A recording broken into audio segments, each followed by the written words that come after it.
Bueno, la clase de hoy es de difracción y bueno, lo primero que hacemos es preguntarnos qué vamos a ver en una pantalla al interponer un objeto circular, una placa pequeña, una ranura, un pelo, en el camino de la luz. O sea, iluminamos distintos objetos. En este particular vamos a mantener condiciones de luz coherente, monocromática, para poder ver el patrón. Entonces, si iluminamos un objeto circular, vemos ese patrón de franjas oscuras y brillantes y presten mucha atención a este punto en el centro, se lo suele llamar punto de Poisson, de Fresnel. Esa sería la ranura circular.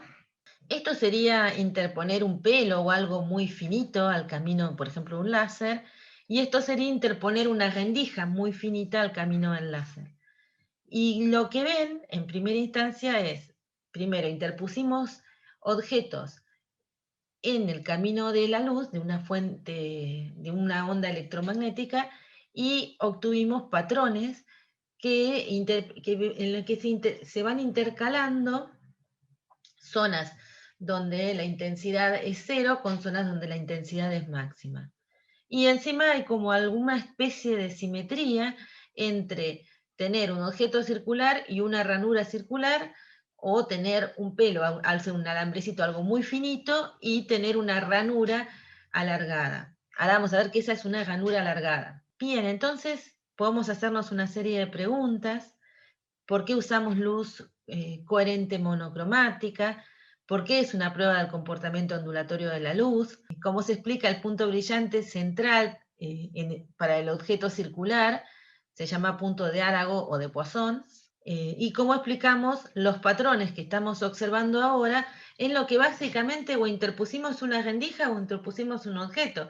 Porque nosotros era fácil pensar, bueno, dos fuentes coherentes, lo armé con dos rendijas, con dos ondas electromagnéticas que se reflejan en dos superficies de separación. O sea, me ingenié para lograr tener dos ondas que se interfieran, pero acá tengo un objeto. ¿Cómo logré hacer la interferencia? Si es que es la interferencia lo que me permite explicar este fenómeno. Bueno, y ahí hay un dibujito que me lo bajé esta mañana, que me parece interesante, te los voy a escribir un poquito, que está en grises.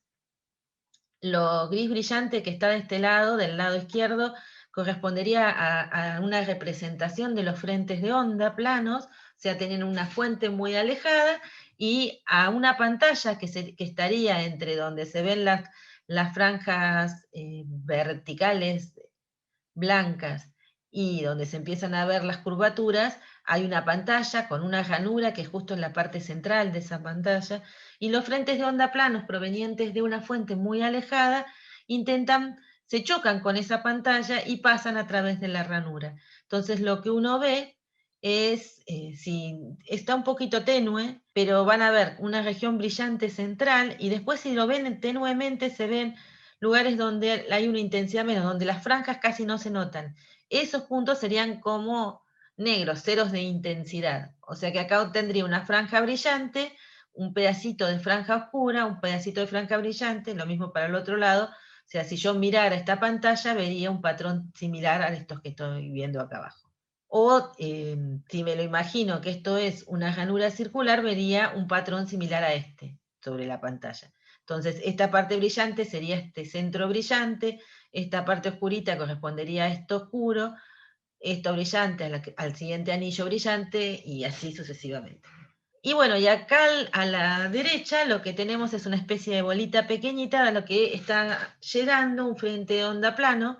Ahora es verde el frente de onda, y también ven que por los extremos de la bolita la luz pasa, y eso que pasa por los dos extremos finalmente genera un patrón de máximos y mínimos en la pantalla blanca que está al final, que tendría que ser parecido al que estamos viendo acá. Bien, o sea, este lo estaríamos viendo medio con una pantalla más cercana a la bolita, porque el punto se ve bastante chiquito. Acá se ve un poco más grande. El dibujo está un poco más exagerado. Bien, entonces esto parece ser claro que viene por el lado de las ondas, parecen ser algo parecido a interferencia. Vamos a ver qué condiciones ponemos o cómo obtenemos esas explicaciones.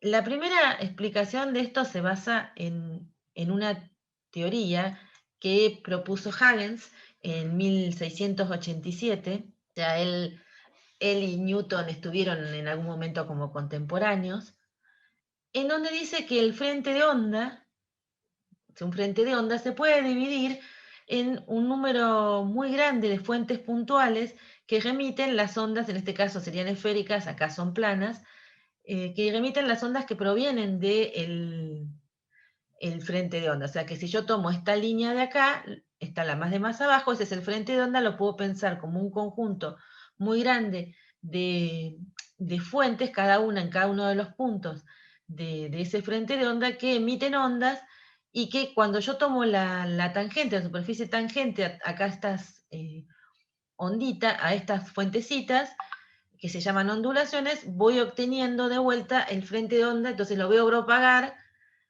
eh, acá lo volví a propagar, acá está de vuelta la fuentecita, vuelvo a trazar la tangente y obtengo de vuelta el frente de onda plano y así sucesivamente. Acá pasa lo mismo, viene un frente de onda, lo divido en muchas fuentecitas, esas fuentecitas se emiten, trazo la tangente a las emisiones de esas fuentecitas y voy obteniendo el frente de onda. O sea, voy siempre dividiendo cada punto del frente de onda como si hubiera una fuente puntual y sumo todas las fuentes. Entonces, mientras tenga todas las fuentes en las que dividí el frente de ondas un paso más allá, entonces voy a reproducir nuevamente un paso más allá en distancia el mismo frente de onda. A esas onditas esféricas, a esas fuentecitas puntuales que emiten onditas esféricas, se las llamó, Huygens las llamó ondulaciones.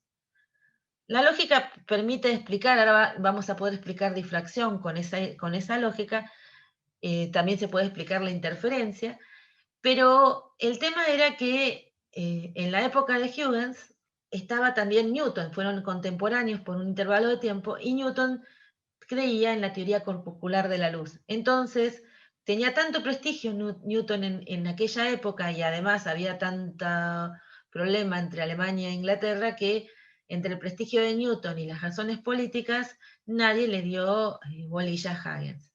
Con lo cual esto quedó guardado, digamos, hasta que hubo las primeras pruebas, porque del 1687 en la que Huygens propone su teoría y divide el frente de onda en ondulaciones y habla de que la luz es una onda, tuvimos que esperar hasta el 1800, creo que 4 más o menos, para ver la experiencia Young, que es la experiencia que describimos de interferencia hace unas clases. Y unos años después, en el 18, vino Fresnel a explicar que esta división en ondulaciones podía permitirnos explicar el patrón de difracción. O sea, se había logrado medir el patrón de difracción, estaban todos en plena discusión en el 1800 de cómo explicar ese patrón de difracción que no podía ser explicado con la teoría de Newton. O sea, la historia es Huygens contemporáneo de Newton, Newton con más fama y razones políticas, nadie escuchó a Huygens.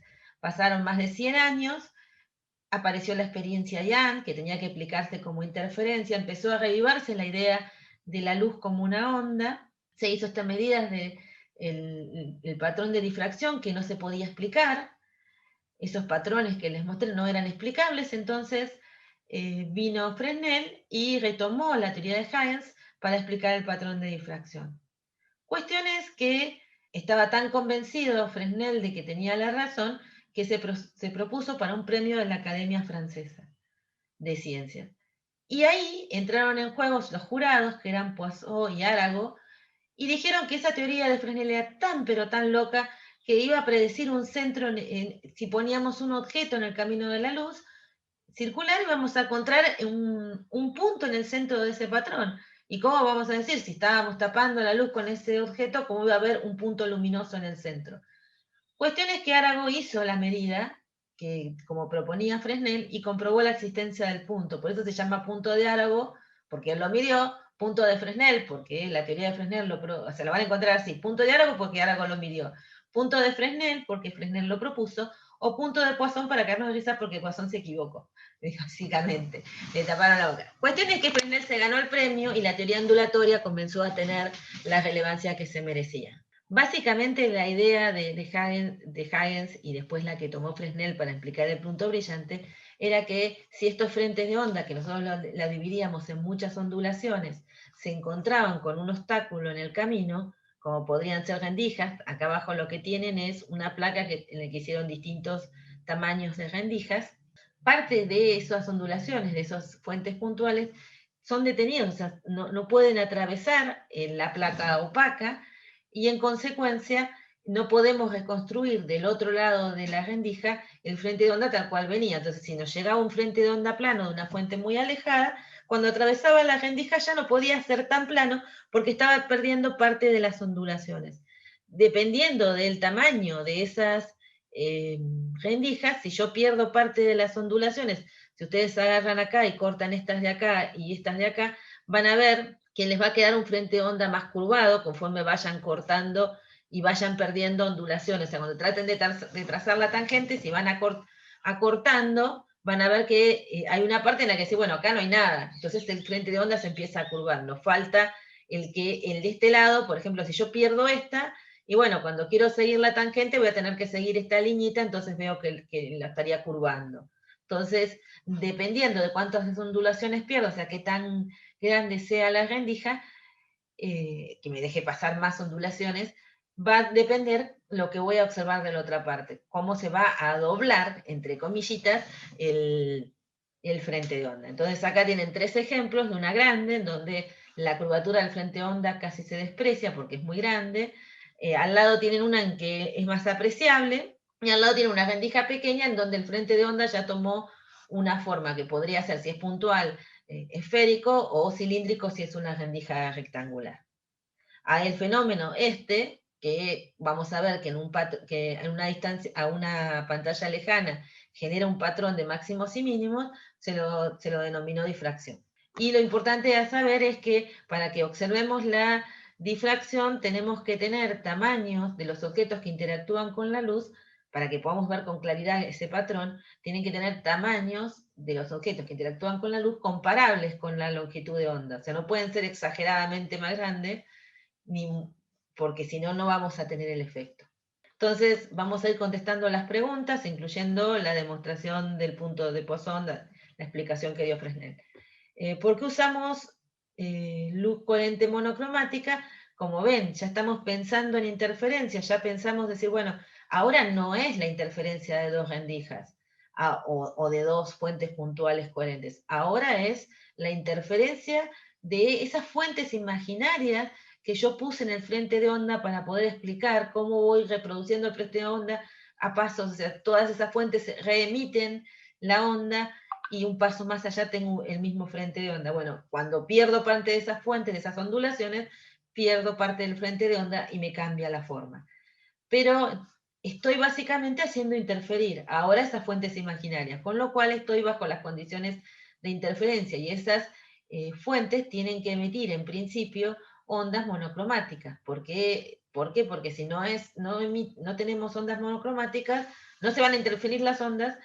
Y además, si tenemos luz policromática, nos vamos a encontrar con que si hay un continuo, por ejemplo, tenga patrones de difracción superpuestos, y se me va a hacer difícil ver los máximos y mínimos de interferencia de las fuentes de las ondulaciones. O sea, nos pasa lo mismo que cuando mirábamos interferencia de 2 rendijas. Se nos complica un poco si ponemos una fuente de luz policromática que tenga un continuo de longitudes de onda, porque se nos van a entrar a superponer todos los patrones, entonces se nos va a hacer difícil saber dónde está el cero de intensidad de una longitud de onda, porque nos aparece por ahí un máximo de otra.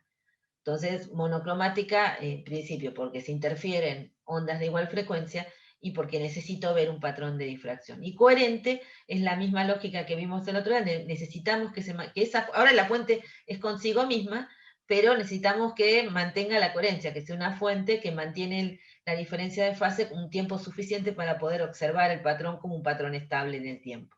Porque es otra prueba de comportamiento ondulatorio de la luz, porque no lo vamos a poder explicar si no explicamos a través de ondas. Ese era el problema que tenían hasta que Fresnel dio una explicación. Y por eso había un premio de la Academia Francesa a quien explicara el patrón de difracción. Y bueno, ahora sí, el punto de Arago, de Poisson, si nos queremos reír de Poisson, o el punto de Fresnel, si le damos lo que se merece por haberlo explicado.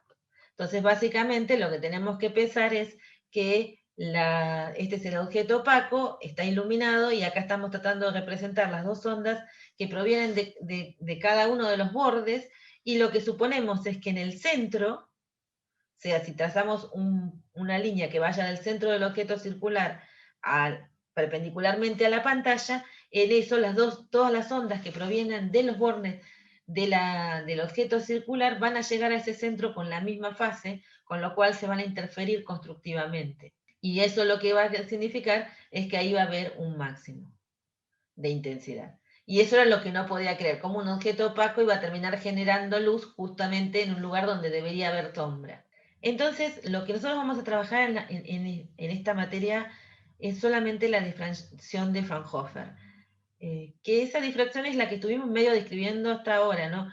Fuente lejos de la placa para que lleguen frentes de onda plano, y pantalla lejos de la rendija para que a la pantalla también lleguen frentes de onda planos. Bien, ese sería el objetivo de lo que vamos a medir. Por eso se lo suele llamar de campo lejano a la difracción de Fraunhofer. Si no trabajáramos con esta difracción, la otra es la de Fresnel, pero en ese caso nos tenemos que acercar la pantalla y la pantalla donde vamos a observar el patrón de difracción a la rendija. Como nosotros sabemos hacer cuentas con ondas planas, vamos a ir con ondas planas, así que ponemos difracción de Fraunhofer y vamos a poner la pantalla bien lejos, para que después de salir de la rendija, que va a tener una forma un tanto, supónganse si es rectangular la rendija, va a tener una forma de frente de onda cilíndrico, cuando llegue a la pantalla ya está tan lejos que ese frente de onda tiene un radio enorme y entonces lo veo plano. Bueno, primero tenemos que tener en cuenta, porque a veces nosotros estamos acostumbrados a ver, o por ahí alguno de ustedes lo vio en otra materia, lo vio con Víctor recientemente, ve un patrón de una rendija que es fina, tiene un ancho, siempre nos centramos en ese ancho, nunca nos preocupamos por la altura. ¿Qué pasa si las alturas y los anchos son comparables? Entonces vamos a analizar un poco cómo serían los patrones y por qué al final nos quedamos analizando rendijas si nos importa nada más que el ancho. Entonces, supongan que tenemos una rendija de ancho A y de altura B. El patrón que observaríamos si A y B son comparables, como muestra el dibujo, es el patrón que están viendo ahí. Bien, tendría como dos patrones en cruz, digamos, este, y además algunos máximos de intensidad diagonalmente. Bien, pero la parte intensa, la más importante, estaría formando una especie de cruz. ¿Por qué? Porque ambas distancias están interfiriendo en la onda. Nos importa la interferencia a ambas distancias. El caso es que si yo aumento el alto de la rendija comparado con el ancho, entonces lo que va a ir ocurriendo, lo vamos a probar inclusive con cuentas, es que la parte que correspondería al alto de la rendija comienza a comprimirse y lo único que terminamos observando es lo que corresponde al ancho A. Entonces, si B es mucho mayor que A, lo que vamos a ver es solamente lo que tiene que ver con A. Entonces vamos a ver solo esta parte del patrón. Entonces, si nosotros disminuimos un ancho, o sea, y alargamos, o dejamos, o sea, disminuimos el ancho, quedando el otro constante, siendo más largo, entonces el patrón se va a comprimir en esa dirección, en la dirección donde la rendija es más ancha, comparado con la parte del patrón en la dirección donde la rendija es más angosta. Bien, entonces esa parte va a ser predominante y la vamos a ver con más atención.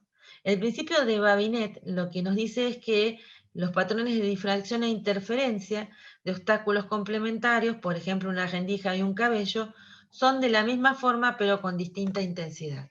Es decir, esos patrones que les mostré cuando empecé la clase, donde mostraba que eran parecidos al final tener una rendija circular y tener un objeto circular, que era parecido tener un pelo o una rendija rectangular, bueno, eso obedece al principio de Babinet y son similares. Las intensidades pueden variar, pero la forma general de esos patrones son similares. Entonces acá hay como una observación de que si yo pudiera armar una red de agujeritos, digamos, de rendijas, y pudiese armar una sucesión de obstáculos acorde a esa red, o sea, lo que sería como el complementario de esa red, digamos, la parte que no está tapada ahora era la que estaba descubierta cuando teníamos las rendijas, los patrones deberían ser similares, pero con diferentes intensidades. Así que si sabemos, por ejemplo, resolver una rendija rectangular, también sabemos resolver un pelo de igual ancho a la rendija rectangular. ¿Hasta ahí más o menos me fueron siguiendo? Ahora tengo que empezar con cuentas. Ahora pasó el cuentito de hadas, pero ¿fueron siguiendo más o menos las ideas? Sí, Tengan en cuenta que esto, yo cuando empecé la materia les dije, alguna vez les voy a contar pedazos donde vean que la ciencia no es absoluta, o sea que uno no tiene que creer ciegamente, son modelos y los modelos pueden fallar, de hecho uno los considera teorías a esos modelos cuando tiene la posibilidad de comprobar si esos modelos podrían fallar, cuando no se puede medir para comprobar si fallan o no, esa teoría esos modelos no pueden ser constituidos en una teoría científica. Eso es así medio filosófico, ¿no? Pero acá estaría pasando algo parecido en el sentido de que, bueno, era una teoría, la de la teoría corpuscular de la luz, que tanto mantenía Newton y con la que él había podido explicar la reflexión, la refracción, varios otros procesos, los había podido explicar, entonces era como la dispersión, era como decir, bueno, está todo, lo que, hasta donde medimos acá, está todo explicado con la teoría de Newton, y Newton era tan, de tanto renombre que de alguna forma no pudo crecer otra teoría que también explicaba una serie de fenómenos y finalmente el peso de la evidencia de no poder explicar muchos de esos fenómenos terminó haciéndola resurgir y haciendo que tuviera validez. O sea, terminó de cerrarse, digamos, finalmente bastante tiempo después con las ecuaciones de Maxwell, pero o sea, la idea de la teoría ondulatoria de la luz fue anterior a las ecuaciones de Maxwell y estuvo trabada más de 100 y pico de años justamente por el renombre de un investigador y por a veces razones políticas que no apoyaban, por Huygens era alemán y este caso Newton era inglés. Entonces se le creía más a Newton porque, no sé, creo que estaban en guerra, no me acuerdo cuál era bien el tema, pero también había un tema de trasfondo político por el cual tampoco querían muchos a los científicos alemanes en ese momento en particular de la historia. Cuestiones que... Perdón, Marisa. sí. Hay otra cosa que yo no entiendo, no me acuerdo bien cómo era la historia, pero era como que hasta en ese entonces no se había medido la velocidad de la luz o algo así. Puede ser, esa parte no lo sé. Yo sé la pelea de, o sea, que a Huygens nadie le dio bolilla porque Newton decía que estaba equivocado y porque era alemán, además. No, eso no lo sabía yo. Y entonces eso quedó como guardado pero por no sé, 130, 140 años, hasta que el peso nuevamente de los experimentos de Young empezaban a decir, bueno, tal vez la luz sí es una onda, ¿entendés? También se comporta como onda. Claro. Mirá vos. Y cuando cuando midieron el patrón de difracción, cuando se empezó pudo determinar con un poco más de precisión que había realmente un patrón de difracción, porque claro, la teoría de corpuscular no te deja explicar por qué tienen una zona de penumbras. Que eso, bueno, los de astronomía lo saben, ¿no? Cuando tienen los eclipses, la zona de umbra y penumbra. O sea, la teoría corpuscular no les dejaría explicar la zona de penumbras.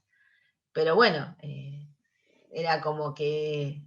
Nos, pero después ya había un patrón ahí adentro, además, o sea, que en determinadas condiciones. Entonces era como que, bueno, hay que a contrarrestar. ver, lo voy a buscar. Pues había una cuestión con la velocidad de la luz en el vacío que no se había medido Puede en ser la Tierra. porque la velocidad de la luz, viste que cuando Maxwell estableció las condiciones de sus ecuaciones y dijo que la luz era una onda electromagnética, en su trabajo el tipo presenta una tabla donde pone todas las medidas de la velocidad de la luz que había en ese momento, y estamos hablando de la época de Maxwell, que era 1830, no sé, más o menos por ahí, ¿no? Eh, primeras décadas del 1800.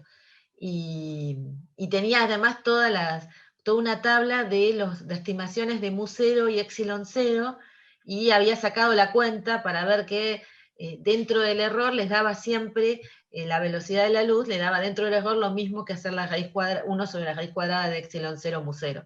Y eso lo llevó a concluir que la luz sería una onda electromagnética. O sea, como ya estaba en discusión que era una onda, Claro. Encima le daba eso, el tipo propuso. Pero Claro, pero era una onda, pero a la Fresnel todavía no era una onda electromagnética. claro, ese fue el paso final, digamos, el que le dio. Y también ahí está bueno, hay muchas partes de la historia donde hay como un desencadenamiento de muchas teorías, ¿viste? Que perciben, o sea, que siguen hoy, como en la parte del 1900, al principio del 1900, con la parte del surgimiento de la mecánica cuántica también y la relatividad también, hay una secuencia de experimentos y propuestas y teorías que surgen y surgen y otro experimento que la comprueba o no, muy, muy acelerado, digamos, y se formó una teoría que nosotros la estamos estudiando todavía, digamos, todavía tiene una validez importante. Está bueno. Pero está bueno, o sea, también salir de porque al fin y al cabo los que nos están escuchando hoy van a tener algo de científicos en su camino, digamos. Entonces está bueno que sepan que las teorías pueden fallar, digamos, se pueden cambiar, o sea, que no está mal que algún experimento la contradiga. Obviamente el primer paso siempre es verificar que las condiciones, revisar el modelo, ver eso, pero muchas veces son el camino para mostrar que se tiene que reformular, que tiene que aparecer una nueva teoría que supere la anterior y que muchas veces Claro. esa, la nueva, está muy resistida por la comunidad científica porque está demasiado afianzada la anterior, se explicó tanto todo, da bien en tantos fenómenos, en tantas explicaciones que al final de cabo nadie la quiere sacar, y más si eso, no sé, es como refutar a Einstein en nuestra época. Me parece que lo que yo te decía era como que creía, lo que se pensaba era que, a ver, la deducción de Newton era que la luz viajaba más rápido en un material que en el vacío. Ah, mira, Y la de Huygens al revés, ¿no? Que es lo que se sabe ahora. Pero como nunca se había podido medir en la Tierra, era como que estaba abierto ese debate. claro. Y cuando midieron que en los medios materiales era más lenta la luz que en el vacío, ahí entraron a sospechar también, por ese lado. Sí, creo que la historia, si uno revisa la historia, debe estar plagada de científicos que propusieron teorías que ahora son ampliamente reconocidas y que en el momento que lo propusieron nadie los escuchó o se les veieron en la cara. Uno, no sé, yo trabajo en física estadística y uno de ellos es Boltzmann, que es el Sí, padre de la física estadística, que le hicieron tanto bullying, diríamos, en nuestras épocas, los lo científicos, bardearon. sí, lo guardaron tan mal que el tipo se suicidó, digamos, o sea que, Igual creo que era depresivo ya, pero sí, bueno, pero sí, claro, o al sea, margen. al margen, tampoco ayuda si vos estás laburando en algo y propones y se te despachurran todo, te decían que estabas loco, que estaba loco, y bueno, no ayudó porque hubiera seguido portando bien, o sea, no vamos a culpar a todos los científicos de la época, pero por la muerte de Boltzmann, pero está plagado de momentos en los que una nueva teoría que producía todo un cambio fue resistida en sus primeros momentos porque estaba demasiado afianzada a otra o porque las personas que las defendían tenían un renombre tan grande que era difícil cuestionarlos, o muchas veces por las ideas políticas de la época, ¿no? Las ideas de políticas religiosas, bueno, religiosas ni hablar, ¿no? Eso, hubo varios científicos al borde de la hoguera, así que hay como 10.000 ejemplos de la historia. Entonces es como que la ciencia no es ni tan certera en el sentido de que no es la verdad, digamos, entre comillas, ni tan libre para desarrollarse como uno le gustaría, ni tan libre de presiones políticas o de pensamientos. Bueno, volvamos acá y ahora que nos fuimos por la tangente, vamos con explicar las franjas oscuras y brillantes a partir de las ondulaciones que propuso Huygens y de la forma que explicó Fresnel. Entonces, fíjense que lo que tengo acá es lo azulcito, estaría representando lo azul de tramo continuo, está representando una placa, y la parte que tiene todos puntitos estaría como representando, si yo lo quiero imaginar, como si fueran la parte vacía, o sea, sería la rendija, y yo, bueno, lo que voy a imaginar es que todos los puntitos negros son como las ondulaciones que propuso Huygens. Lo marqué así como para que uno se lo imagine. Acabo de dividir a esa rendija en muchos, y el frente de onda llega acá. Cuando llega acá al frente de onda lo voy a pensar como un número infinito de ondulaciones y las ondulaciones serían los puntitos negros, por ahí estarían saliendo las ondulaciones. Obviamente esto es un continuo, uno lo dibuja así discreto para poder imaginárselo. La flecha blanca que va hacia una barrita blanca que representa la pantalla, o sea, la rendija es, la placa que contiene a la rendija es perpendicular y el ancho de la rendija A/2 es paralelo a la pantalla.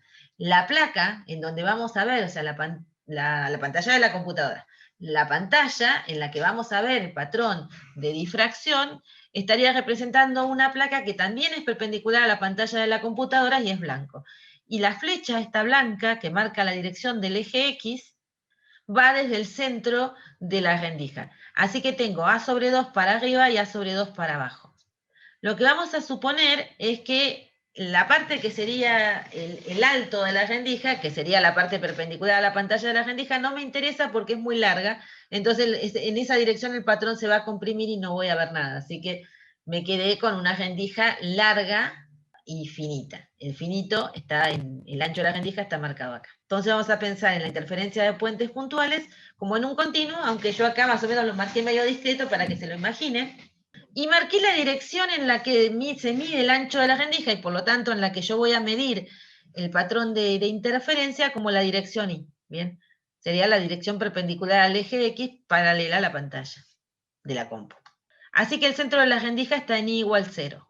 Si quieren pueden poner X igual 0, no hay problema. Lo que voy a suponer es que cuando llegue y se arme el patrón de difracción en la pantalla, exactamente enfrente del medio de la rendija, el punto rojo que estoy marcando ahora, todas las ondas van a llegar en fase.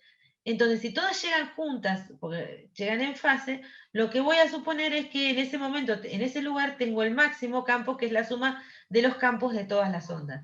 Así que E0I representa a la intensidad del campo que corresponde a alguno de los puntos que yo traté de marcar acá. A es el ancho de la rendija, como lo estoy imaginando como un continuo. Si yo multiplico a la intensidad de esa ondulación por la cantidad de ondulaciones, que es el ancho de la rendija, tendría que tener la intensidad del campo eléctrico al interferirse todos como un máximo. Así que lo escribo así, o sea, la intensidad en este punto tendría que ser el ancho de la rendija por la intensidad que le asigno a cada una de las ondulaciones que asigno a cada punto del frente de onda cuando está saliendo de la rendija. Y bueno, la aproximación que se hace es que la intensidad de las ondulaciones tiende a 0 cuando yo tengo más ondulaciones, divido en más ondulaciones el frente de onda, bien, pero el producto me tiene que dar constante, así que A por I0 es 0I, me va a dar la intensidad del campo eléctrico que provenía desde atrás. Para cada uno empezamos a hacer cosas, entonces fíjense, tomamos una de las partes y imaginen que más o menos le pegué a la rendijita, a esta ondulación, y voy a medir qué intensidad voy a tener en este punto acá arriba en la pantalla. Tomo en la del centro y tomo una simétrica del centro, pero del otro lado del centro. También una sería para I negativos y una para I positivos. Entonces, yo puedo escribir el campo eléctrico de cualquiera de estas tres como si fuera el campo eléctrico que le asigno a cada uno de los puntos, de acuerdo a la definición que di arriba, por la parte oscilatoria de seno de kx menos omega t más phi, donde x es la dirección de propagación. Recuerden siempre que esto está exagerado, que la pantalla tiene que estar muy alejada y que estos que estoy dibujando con un ángulo son casi paralelos. ¿Se acuerdan? El dibujo es más o menos lo mismo que cuando hicimos con interferencia. Bueno, trazamos las perpendiculares y asumimos que o sea, que los ángulos que forman con la horizontal estos tres rayos que acabo de dibujar, o estas tres direcciones de propagación o caminos ópticos, son los mismos. Así que en esas condiciones puedo identificar que este ángulo es θ y este ángulo es θ. Idéntico a interferencia. Te voy a imaginar que estoy viendo la interferencia de esta onda con esta, o de esta onda con la de abajo, supónganse, o de las tres. En realidad tengo que sumar todas, ¿no? Pero acá estoy tratando de ver cómo escribo. Entonces escribo, para cualquiera de esas puedo escribir de esta forma, y la diferencia que tienen estas, cualquiera de estas es este ángulo phi, que es el desfasaje que le tengo que asignar. Si yo en el caso particular supongo que a la del centro no le voy a poner desfasaje, o sea que el phi del centro es 0, entonces la que está por encima o la que está por debajo va a recorrer una distancia diferente a la del centro. En el caso de la que está por arriba, recorre una distancia menor, que es menos i seno de tita. Bien, miremos la que está por arriba, o sea, las que tiene coordenada i positiva respecto del 0, va a recorrer una distancia i seno de tita, pero que va a ser más chica, perdón, que va a recorrer una distancia, perdón, respecto de la del centro, que va a ser más chica que de la del centro de la pantalla, donde asigné un 0 de diferencia de desfasaje. Entonces le tengo que restar al de centro, que está en 0, esa distancia para calcular esta longitud. Entonces, el desfasaje lo voy a poder escribir como la diferencia de caminos, pero que la tengo que restar, por eso aparece el signo menos cuando las i son positivas. Y eso, de diferencia de caminos, i seno de tita, menos porque se la tengo que restar a la de arriba, y lo tengo que dividir por la longitud de onda para saber cuántas longitudes de onda me entraron y multiplicar por 2pi para sacarlo en desfasaje. Con esa condición puedo reescribir y integrar todos estos campos, pero poniendo la expresión del desfasaje e integrando sobre toda la rendija. La integral es relativamente trivial porque tienen que integrar un seno, les va a terminar quedando una diferencia de cosenos, así que van a tener que utilizar, no voy a hacer todas las cuentas, les digo más o menos cómo se hace.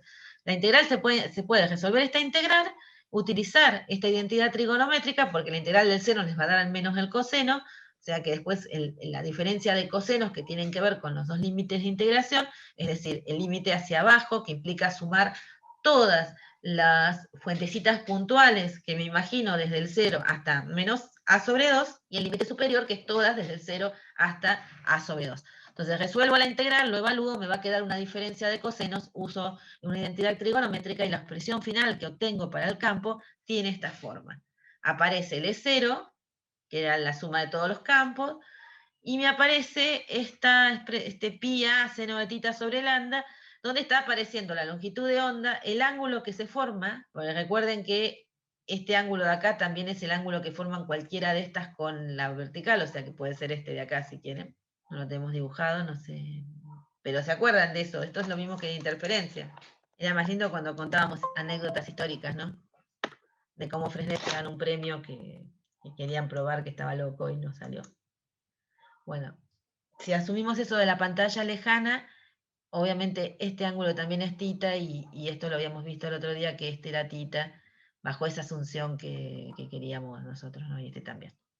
Entonces este ángulo tita mide la posición en la pantalla de si va a haber franjas brillantes o oscuras.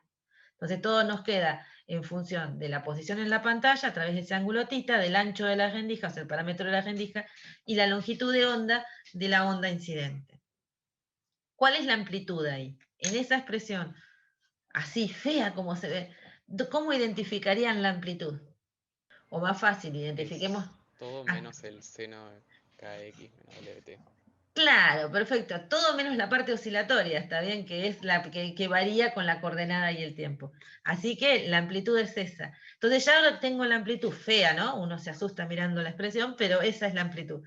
Vamos a calcular la intensidad. La intensidad era un medio de epsilon 0, porque suponemos que estamos mirando esto en el aire o en el vacío, la velocidad de la luz en el vacío, por la amplitud que acabamos de calcular al cuadrado, con lo cual nos queda un medio de epsilon 0c es 0 cuadrado, y la expresión del seno cuadrado sobre esta cosa al cuadrado, ¿no? O sea que esta primera parte la vamos a llamar intensidad máxima, y lo demás va a ser un factor que va a cambiar el valor de la intensidad dependiendo del punto. O sea, si yo varío tita, lo que estoy haciendo es cambiando el punto en el que estoy mirando mi patrón. Fíjense que para tita igual a 0, ahora lo vamos a ver, uno pone tita igual a 0 acá nos queda el seno de 0, abajo nos queda 0, nos queda de la forma de, o sea, cuando tita tiende a 0, esto es la forma del seno de una magnitud que tiende a 0 sobre esa misma magnitud que tiende a 0, que el límite para tender a 0 nos da 1. Entonces nos da el máximo. Ahora lo hacemos esa cuentita. Cuestión es que a esto lo escribimos de esta forma, pequeñito como se ve, y lo que suelen encontrar en los libros es que a esa parte, perdón, me quedó, esta no, va a dividir. Eso es distracción, perdón. Sería, a ver si me lo puedo escribir. Sin el seno va esto. La parte que está dentro del paréntesis. Esto no, la cortamos acá. Es acá. Esta de acá, esto no lo miren. O sea, lo que está en el paréntesis se suele llamar beta. Entonces, acá seguimos con la difracción de Fraunhofer, y acá tenemos escrito arriba la expresión con el I máximo, pero hemos reemplazado lo que estaban en los paréntesis como beta. Y dejamos escrito al lado cuánto vale beta porque lo vamos a necesitar para interpretar. Tengan en cuenta que seno de θ igual a 0 es el centro del patrón, bien, porque es el ángulo 0, hoy derecho, enfrente al medio de la rendija, y eso significa que beta tiene que ser 0. Entonces lo que vamos a tratar de encontrar es los máximos y mínimos de la misma forma que encontramos cuando estábamos en interferencia. Quiero ver cuándo hay un máximo de intensidad, cuándo hay un mínimo. Una cosa interesante, ahora, que si ustedes dibujaran esa expresión, o sea, pusieran esta expresión, le dieran algún valor de rendija, de longitud de onda, podrían graficarla en función del seno del ángulo y obtendrían una expresión muy parecida a esta que tenemos acá. Y es interesante porque el máximo central sería súper intenso. Si ustedes grafican esa función, les daría un dibujo parecido a la línea marrón oscura que se ve acá. Bien, lo que se ve abajo pintado de amarillo es para que vean que esa es la parte brillante. Y tiene casi el 85% de la potencia que transmite la onda, está concentrada en ese máximo central. Acá abajo lo que les muestran, no está en colores, pues lo saqué de un libro, pero les muestran qué tan intenso es el máximo central, los dos máximos secundarios y cómo los demás máximos van haciendo cada vez menos intensos.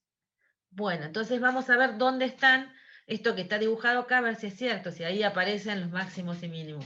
Si en el 0 está el máximo, como decíamos recién. Entonces decimos, bueno, si beta tiende a 0, eso implica que el seno de θ es 0, lo dijimos recién, así que estamos bien en el medio del patrón, o sea, y este medio corresponde con mirar de frente, nosotros supónganse que ustedes son la rendija, la nariz de ustedes en medio de su cara sería el centro de la rendija, y eso coincide con el punto que estoy marcando yo acá. Bien, ahora, si el seno de θ tiende a 0, eso quiere decir que, por un lado, les va a quedar el seno de 0 arriba, y abajo les va a quedar sobre 0. O sea, algo que tiende al seno de 0 sobre algo que tiende a 0. Eso es de la forma del límite para beta tendiendo a 0, el seno de beta sobre beta, es un límite que en análisis 1 lo deben haber usado un montón, que da 1, se puede probar que da 1, y eso quiere decir que en ese punto, que en el centro, la expresión que tienen acá, seno cuadrado de beta sobre beta cuadrado, les tiene que dar 1. Eso quiere decir que ahí van a tener la intensidad máxima. Entonces vamos a ver dónde aparecen los mínimos, que son los más fáciles de encontrar, y son la ecuación con la que se van a quedar cuando resuelvan problemas por difracción. Es más que nada ubicar dónde están los mínimos, porque a partir de, o sea, uno sabe dónde está el máximo central, está en el medio, en el ángulo 0. Ahora, ¿dónde están los mínimos? Y después uno dice entre los dos mínimos está el máximo, más o menos. Entonces hacemos interferencia destructiva, necesitamos pedir que esto de 0, para que esto de 0, el seno de beta nos tiene que dar 0, pero no podemos tomar la condición de beta igual 0, que sería una de las opciones, porque si hacemos eso, volvemos al máximo central, volvemos al seno de beta sobre beta, con beta tendiendo a 0, que nos daba 1. Así que la condición es seno de beta igual a 0, pero beta es diferente de 0. De esta condición nos va a dar 0 la condición y no 1, entonces necesitamos que el seno de beta sea 0, sin la primera condición, ¿no? Sin esta condición. Entonces decimos, bueno, el seno de beta es igual a 0 cuando esto es 0. Cuando esto es un múltiplo entero de pi. O sea, cualquier múltiplo entero de pi metido dentro del seno de beta nos va a dar 0. Así que el argumento del seno me tiene que dar un múltiplo entero de pi. Obviamente, tengo que descartar que m sea 0. O sea, puede ser cualquier entero, positivo o negativo, porque el negativo va para un lado del patrón, el positivo va para el otro, pero no puedo poner m igual a 0 porque eso me da un máximo. O sea, me llevaría de vuelta al máximo. Bien, entonces cualquier entero no nulo. Bueno, entonces de ahí saco la condición de los mínimos de difracción, porque simplifico las pi, me queda que A seno de θ es m lambda, o si yo quiero pensarlo en función a la distancia de la pantalla, ¿se acuerdan que la distancia de la pantalla era, acá tendría, perdón, la distancia de la pantalla la solíamos escribir como L, y la posición en la pantalla como I, está de acuerdo con el dibujo que hicimos, entonces aproximábamos el seno por la tangente, suponíamos pantalla lejos, entonces el seno de θ era aproximadamente θ, y entonces y aproximadamente la tangente de θ, y la tangente era la posición sobre la pantalla sobre L. Entonces, Esto era lo mismo que cuando hicimos interferencia, podemos tener la condición a seno de θ igual a m lambda para encontrar los mínimos de difracción, y si no lo queremos en función del seno de θ, lo podemos pasar en función de la coordenada a la pantalla, teniendo en cuenta que debemos conocer la distancia de la pantalla. Cualquiera de las dos expresiones nos queda en función del ancho de la rendija y la longitud de onda de la onda incidente. Bueno, ¿y qué hacemos con los máximos? Bueno, los máximos deberían cumplir tener la máxima expresión acá. Esto da máximo cuando esta derivada da 0, bueno, la derivada segunda nos da positiva. Entonces pedimos que la derivada esta respecto de beta nos dé 0, eso significa que beta tiene que ser igual, si hacen la derivada, beta les tiene que dar igual a la tangente de beta. La pueden reescribir a esta derivada igualada a 0 y va a quedarles que beta tiene que ser igual a la tangente de beta. Esta es una ecuación trascendente, o sea, la pueden resolver numéricamente o mirando un dibujo. Acá está hecha de lo típico, que les dibujan la tangente en distintas posiciones y dibujan la recta que correspondería a escribir beta. Esta sería la I igual beta. Las escalas no nos queda bien cuadradito como debería quedar, porque es I igual beta, o sea, sería la recta que biseca al plano XY, pero nos queda medio achatada porque las escalas que tienen acá, fíjense que va 1, 2, 3 y esto va 5, 10, 15. Pero si no tendría, si estuvieran en la misma escala para arriba y para abajo, para la derecha, o sea, en el eje X y en el eje Y, entonces podrían ver el eje Y está tratando de representar a la tangente de beta o a beta, y el eje X representa a beta. Bien. Por eso en una es I igual X. Pero no nos quedó la I igual X, se ve media aplastadita, nos quedó la I igual X, pero se ve aplastadita por el tema de escala. Cuestión es que si uno hace una representación así media gráfica y traza la recta Y igual X y la tangente y ve los puntos de corte, va a ver que, bueno, por ejemplo, acá no hay puntos de corte, bien, porque esto acá no está definida, estas líneas que están graficadas acá no son las asíntotas de la tangente, pero sí va a haber algunos puntos de corte que si graficamos esto van a aparecer en 3,471 pi, o sea, el que primero que aparece es que está en 1,43, es este de acá, que está en más 1 y en menos 1,43, el segundo aparece en 2 y pico, 2, casi 2,5, el tercero aparece en 3 y pico, no está dibujado, y así sucesivamente. Es una forma, por eso en general numéricamente se pueden sacar, no ese es el problema, pero es más fácil trabajar con los mínimos. Pero la cuestión es que no nos vamos a poner a resolver analíticamente ni a despejar, sino que lo más fácil es que nos quedamos con los mínimos, y si necesitamos los máximos están en el medio de dos mínimos y ya está. No están exactamente en el medio, pero a grosso modo los podemos ubicar ahí. Es más, vamos a estar muchísimo más concentrados en el máximo central, que es el que tiene la mayor parte de la potencia de la onda transmitida luego de atravesar el obstáculo. O sea que, más allá de la explicación que hay un poquito más abajo, lo que más nos importa a nosotros es esta parte de acá, saber que en el centro hay un máximo y que los mínimos aparecen en A seno de θ igual a m lambda, es decir, cuando el seno de beta es 0, asegurándonos que beta tiene que ser diferente de 0. Eso nos lleva a que esto sea un múltiplo de pi, pero que excluyamos la opción 0. O sea, un múltiplo no nulo de pi.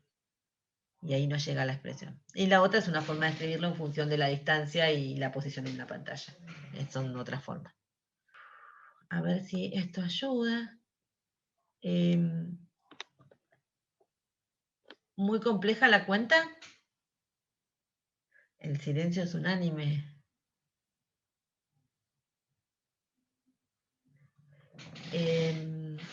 Tengan en cuenta que para explicar esto lo único que hice fue sumar ondas, y me imaginé como si fuera un número infinito de rendijas, esa rendija grande, o se dice la interferencia de un número infinito de fuentes coherentes. Por eso integré, que estaban entre los dos extremos de la rendija. Por eso integré. Y ahí obtuve una expresión que era feita, pero esa es la presión de la intensidad. Y esa expresión después la trabajo igual que antes. Pido que dé 0, pido que dé un máximo, y de ahí saco dónde están los máximos y dónde están los mínimos. Y me encontré con la dificultad que los máximos no son tan fáciles de sacar, salvo el máximo central, que era el obvio. Entonces me quedé con los mínimos. Por ahí ahora, si empezamos a ver algún patrón, se identifican mejor de qué estamos hablando. por ejemplo, esto que está acá, lo que sigue, son diferentes patrones que básicamente lo que fuimos haciendo fue aumentar el ancho de la rendija. Entonces, abajo del todo está la más finita de todos. Ven que el patrón es muy alargado y los máximos secundarios prácticamente no se ven. O sea, se ve el central, pero el secundario no se ve. Y cuando le empiezo a reducir, perdón, a aumentar el ancho, empiezo a ver un poco menos alargado el máximo central y puedo ver los máximos secundarios con un poco mayor intensidad. O sea, ya ahí puedo ver si le ponen ganas el segundo. Y así puedo subir y cuando voy haciendo cada vez más ancha, el patrón se va comprimiendo y bueno, si lo hacemos muy ancho tendría que terminar en un punto la cosa. Entonces, por un lado la pregunta que encabeza esto es qué ocurriría si el ancho del máximo central, con el ancho del máximo central si usamos la condición de que lambda sobre A tiende a 0, o sea que la longitud de onda comparada con el ancho de la rendija tiende a 0, o sea, el ancho de la rendija es mucho más grande que la longitud de onda. Entonces, lo podemos ver ahí, porque ahí estuvimos variando y ya nos podemos imaginar que si llegamos a la condición de que tiende a 0, eso se va a ver brillante, pero se va a parecer más a un punto, ¿bien? Porque se va comprimiendo todo el patrón. Pero vamos a verlo con cuentas, entonces tenemos que ubicar, acá no dejé la expresión, pero se las escribo ya. ¿Te acuerdan la de la posición, cómo es el ancho del máximo central? Entonces, para saber el ancho del máximo central, busco los dos mínimos que tengo a los extremos. Y esos cumplen que A, seno de tita mínimo, sea igual a un entero por lambda, con el entero distinto de 0. Bien, porque si no voy al centro. Esa sería la expresión. Entonces, esa misma expresión la habíamos escrito en función, o sea, de ahí podemos sacar, si reemplazamos esto por I sobre L, si quieren esto lo pueden escribir y paso la dividiendo acá, o y recuerden siempre que se mantiene la condición, esto es una lambda, es horrible, se ve muy fea la lambda y si la arreglo queda más fea todavía. Bien, y m distinto de 0, o sea, la condición. Entonces, con eso yo puedo ir encontrando todos los mínimos. Miro una pantalla y veo dónde van apareciendo espacialmente los mínimos. No angular, sino linealmente. Entonces digo, bueno, si quiero saber el máximo central, tengo que encontrar los primeros mínimos, o sea, los que están a cada lado de la pantalla del máximo central. Entonces uno tiene que tener un m positivo igual a 1 y el otro tiene que tener un m negativo igual a menos 1.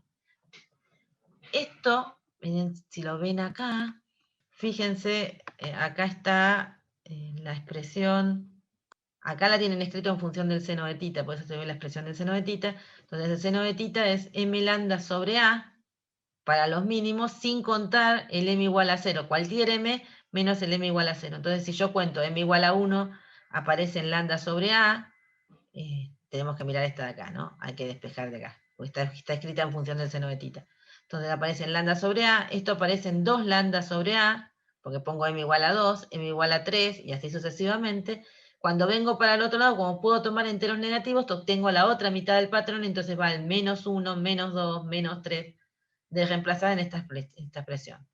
Si lo hago en función de i, aparecería lo mismo, pero tendría que quedarme todo esto sería i sobre L, si lo quisiera hacer de esa forma. Esto puede estar escrito en función del seno de tita o con la aproximación de pantalla alejada. La opción B es que lo estamos viendo como i sobre L. Bien. Bueno, cuestión es que ya sé dónde van a aparecer los dos máximos alrededor del máximo central, que es del orden 0 de difracción. Recuerden que los m se llaman órdenes, así que los máximos de difracción empiezan en orden 0, después el 1, el 2, el 3. En cambio, los mínimos no tienen orden 0, tienen orden 1 y menos 1, 2 y menos 2, o sea, son los otros. Bueno, entonces voy a tomar los dos extremos del máximo central, es decir, tomando más 1 y menos 1, entonces pongo más 1 acá, me queda lambda L sobre A y menos 1, ¿no? Menos. Entonces me dice que el ancho del máximo central es 2 lambda L sobre A. Si no estoy en el máximo central, tendría que tomar dos mínimos sucesivos que no estén simétricos, o sea, no podría ser el 1 y menos 1, porque eso me da el máximo central, tengo que correrme un poquito y podría ser, por ejemplo, el 1 y el 2.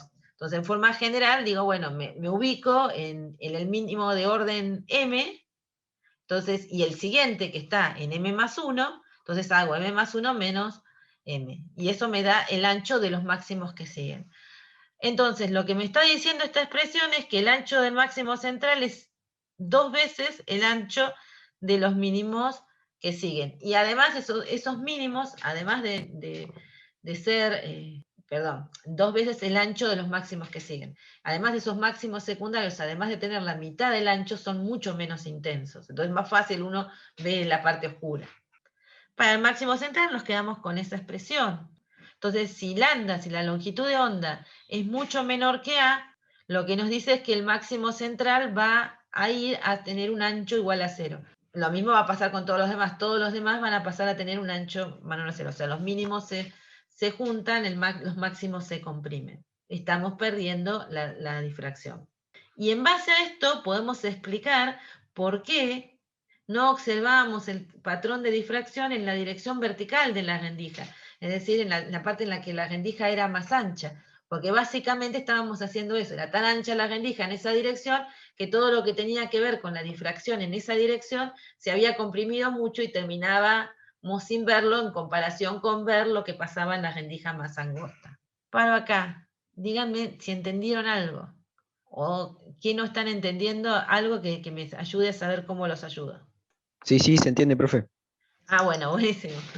Gracias. Bueno, y si lambda es mucho mayor que A, ¿qué pasaría? Si vamos a una longitud de onda mucho más grande que el ancho de la rendija. Por ejemplo, ¿saben por qué, no sé, los microondas tienen en el partecita que ustedes miran, la que está el vidrecito o el plastiquito para mirar para adentro del microondas, hay una rejilla con puntitos? ¿Se los dijeron en la parte experimental a alguien? Vamos a suponer que lambda es más grande que A. Bien, primero vamos a suponer, lo primero que vemos acá en este dibujo es que para una misma longitud de onda, que sería la del rojo, si voy decreciendo el ancho de la rendija, voy viendo que el máximo central se agranda. Pero el máximo central tiene prácticamente el 89% de la intensidad del patrón de difracción. Si se estira, esa intensidad se distribuye en una longitud mayor, en una región mayor. Así que a los efectos prácticos, sí, es más ancho, lo veo más ancho, pero lo veo menos intenso, porque tengo que distribuirle la intensidad en una región mayor. Si voy al extremo, si voy a una longitud mucho más grande que A, lo que va a pasar es que yo tendría que pensar, bueno, entonces el ancho del máximo central se me tiene que extender muchísimo y la intensidad se nos va a cero porque se extendió tanto que no tendría intensidad o sea, voy extendiendo cada vez más, voy reduciendo cada vez más el ancho de la rendija en relación a la longitud de onda, y estoy ya casi llegando a condiciones en que lambda se va haciendo más grande que A, y bueno, todavía no llegué, pero estamos en camino. Bueno, el máximo central de difracción se estiró muchísimo y la intensidad se hizo muy pequeña, simplemente porque esa intensidad se tuvo que distribuir en una región mayor, y cuando llego a la condición en la que me paso, ¿bien? Y la longitud de onda es mayor o mucho mayor al ancho de la rendija, y bueno, la condición es que no va a pasar la onda, que se puede interpretar como un límite en el que, bueno, la intensidad se distribuyó tanto que finalmente quede en cero. Bien, esa sería la lógica, o sea que esta función está tendiendo a decirme que si yo hago muy angosto el ancho de la rendija, no voy a dejar pasar la onda. Y esa es la lógica que tienen las puertitas de los microondas, también las tienen las de los hornos para la radiación infrarroja, que tienen, esa red tiene la separación justa para las longitudes de onda de microondas no puedan atravesarla. Bien, o sea, están en una condición en la que el ancho de las rendijas es mucho menor que la longitud de onda de microondas o en el microondas, por ejemplo, y entonces no lo puede atravesar. Y ahí quedamos protegidos de que no se nos escapen las microondas del horno y nosotros sí podamos ver hacia adentro lo que estamos haciendo. O sea que tenemos dos condiciones extremas. Una, hacemos muy ancha la rendija, entonces pasa casi sin interferirse, pierdo difracción, o hago muy finita la rendija, entonces la onda no logra pasar, pierdo difracción. Y eso me recuerda que cuando empecé la clase dije, bueno, las longitudes de onda y los objetos con los que interactúan deben ser más o menos del mismo orden para que yo pueda observar la difracción con claridad. ¿Se entendió? ¿Fui clara para explicarlo? Sí, sí. Ya, bien. Bien, entonces, ¿ahora qué nos toca? Hoy es todo difracción, deben estar cansados, pero me hubiera gustado darlo en más clases. Si tienen, o sea, porque ¿qué pasó? Nosotros cuando vimos la experiencia IAN, la escribimos con rendijas, y yo al toque les dije, bueno, imagínense rendijas muy finitas. Después les cuento por qué, pero por ahora imagínense que son rendijas muy finitas, si no, esto no va a ser tan cierto. O sea, no, el patrón que van a ver no va a ser tanto como se los estoy mostrando. Claro, ahí yo estaba pidiendo rendijas finitas para que el ancho del máximo central de difracción fuera muy grande, o sea, fuera grande, entonces yo casi no viera cambios de intensidad a consecuencia de la difracción. O sea, quería que no me afectara mucho mi observación la difracción, para poder ver ese patrón.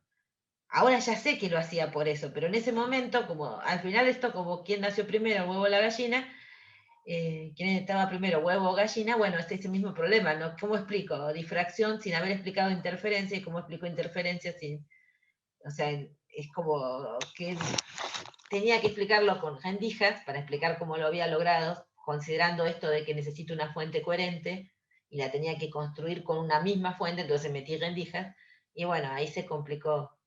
Ni hablar si hubiese empezado a explicar con láminas delgadas, sí, no tengo el problema de las rendijas, pero tengo el problema del desfasaje de pi, y esto se va complicando, ¿no?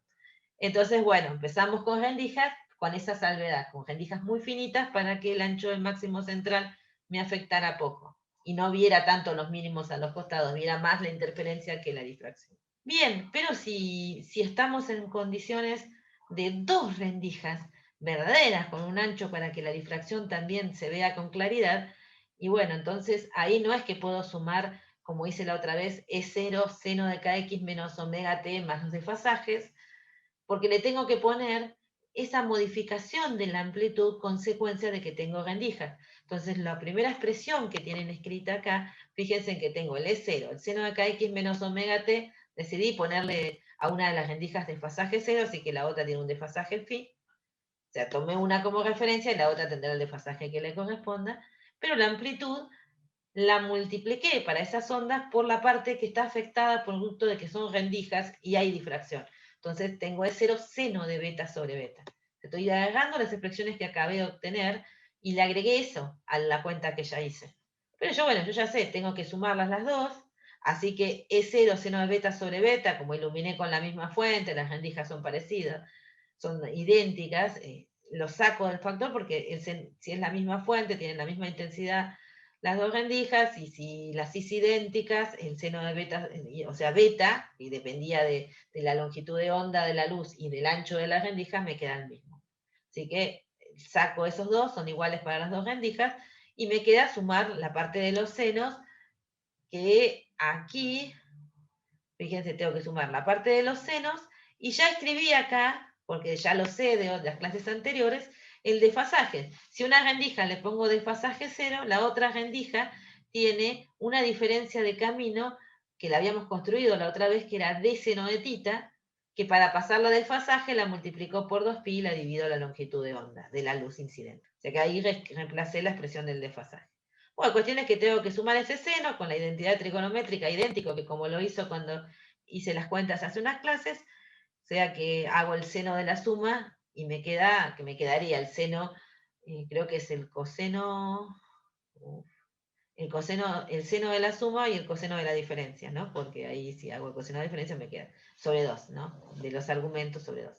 Bueno, uso esa identidad trigonométrica del seno de la suma y la expresión que me queda ahora es muy parecida a la que había obtenido en la clase de interferencia. Bueno, acá me aparece el 2, que era 2 veces la amplitud del campo, el E0, seno de beta, que ahora lo identificábamos como la amplitud del campo de cada onda, una parte que tiene el coseno del desfasaje sobre 2, fíjense que el desfasaje es esto, si lo divido 2 me queda esta expresión, y la parte oscilatoria, así que la amplitud me queda este pedazo, la otra, como ya las identifican súper fácil ustedes, en la otra la parte oscilatoria, donde está la coordenada y el tiempo juntos, que varíen en tiempo y en el espacio al mismo tiempo. Entonces, nos quedamos con esa parte que es la amplitud y hacemos lo de siempre. Vamos a calcular la intensidad. La intensidad es un medio de epsilon 0 c por la amplitud al cuadrado del campo total, entonces reemplazo la amplitud al cuadrado del campo total y 1. Este 1 medio es 0 c, con el 2 es 0, a todo eso lo voy a llamar I máximo, y lo que me queda, bueno, lo que me queda es el seno de beta al cuadrado sobre beta y el coseno cuadrado de esto, que lo dejo acompañando porque eso depende de la coordenada tita, o sea, depende de la posición en la pantalla. Entonces, todo lo que no depende de la posición de la pantalla, que básicamente sería el 2 es 0, ¿está bien esto? Entonces, un medio de epsilon 0c por 2 es 0 todo es al cuadrado, o sea, 4 es 0 cuadrado sería. Eso lo voy a llamar I máximo. Y lo que me quedó lo dejo porque depende de las coordenadas y me va a dar posiciones de máximos y mínimos. Ahí está, lo que nos quedaría es esto, ¿no? Por 2. Esto sería la intensidad máxima, que está escrita ahí. Lo demás es la dependencia de las coordenadas, que no es oscilatorio, pero depende de las coordenadas que me da la posición de máximos y mínimos. Si identificamos ahí, lo primero que aparece acá, que es el seno de beta sobre beta, es lo que me da las posiciones de los mínimos de difracción, porque yo puedo ubicar con esta expresión dónde van a aparecer los mínimos de difracción. Mientras que lo segundo me da las posiciones de máximos y mínimos de interferencia. En particular, los máximos de interferencia aparecían con esta relación. Entonces, ¿ahora qué hago? Bueno, puedo ir a ver la representación en el dibujo. Si yo tuviese solo, ahora vamos a ver otro dibujo más claro, solo la interferencia, todos estos máximos amarillos que se ven acá, tendrían todas la misma altura, ¿bien? Pero, como tengo difracción, tengo esta envolvente azul que marca donde está el máximo central de difracción y donde empiezan a aparecer los mínimos y los máximos de difracción. Entonces esa envolvente azul lo que termina haciendo es que los máximos de interferencia no alcancen el máximo valor, sino que no tengan todos la misma altura, sino que tengan alturas diferentes dependiendo de cuánto da la difracción en ese punto.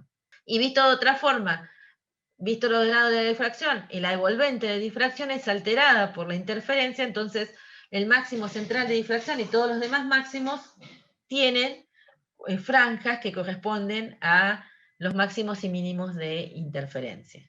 Entonces, si yo tuviera que hacer un dibujo como este, diría, bueno, primero ubico la posición del mínimo de difracción para dibujar más o menos cómo es el patrón de difracción, y luego ubicaría las posiciones de los máximos de interferencia e iría dibujando los máximos de interferencia uniendo esas posiciones. A lo que tienen abajo es lo que se vería en una pantalla, ¿no? La sucesión de máximos y mínimos en el máximo central. La región esta oscura más extendida está relacionada con el primer mínimo de difracción. Acá aparecen los máximos secundarios de difracción, otro mínimo y así sucesivamente. Cuestión es que sumé 2 ondas, pero me tuve que acordar que tenía rendijas. Básicamente, entonces la expresión ahora más correcta tiene que tener la modulación que incluye, que está introduciendo el hecho de que son rendijas y hay difracción. Ahí, bueno, lo que tienen dejado es que el patrón de difracción modula la interferencia. Y bueno, a veces le preguntan por estos máximos, si miran acá, que en estos puntos donde aparece el mínimo, fíjense, acá había un máximo de interferencia que está casi nulo, y acá tendría que haber subido 1, que no pudo subir porque justo cayó el mínimo de difracción. Y lo mismo pasa acá. Acá tendría que haber habido otro máximo, pero no vamos a tener intensidad porque cayó un mínimo de difracción. Entonces, muchas veces les preguntan cuál es el orden de interferencia o el máximo de interferencia que se anula por difracción. Entonces lo que tenemos que decir es en ese momento donde coinciden las dos condiciones, mínimo de difracción con máximo de interferencia. Acá le destaqué que le puse una primita porque estos son números enteros, ¿bien? Que marcan los órdenes, pues si le ponen el mismo nombre se van a terminar mareando. Entonces, cuando tienen difracción e interferencia, noten que son números enteros, pero póngale en otra letra algo, porque si no se van a marear. Entonces le tengo que pedir que coincidan en un mismo punto, o sea, en un mismo seno de tita, un mínimo de difracción y un máximo de interferencia. Entonces, un mínimo de difracción sería cuando m' lambda sobre A, y un máximo de interferencia para m lambda sobre A. Entonces, por ejemplo, si queremos ver el primero que se anula de esos, el que les marqué hoy, y yo digo, bueno, entonces quiero el primer mínimo de difracción, pongo m' igual a 1. Y de ahí voy y puedo sacar el primer mínimo de interferencia que desapareció, este que estaría ubicado acá. Y a veces les preguntan cuántos máximos de interferencia entran en el máximo central de difracción. Entonces tienen que ver cuántos tengo entre los dos mínimos de difracción. O sea que tengo que tomar más o menos m' igual a 1. Entonces yo digo, bueno, parto a la mitad el patrón.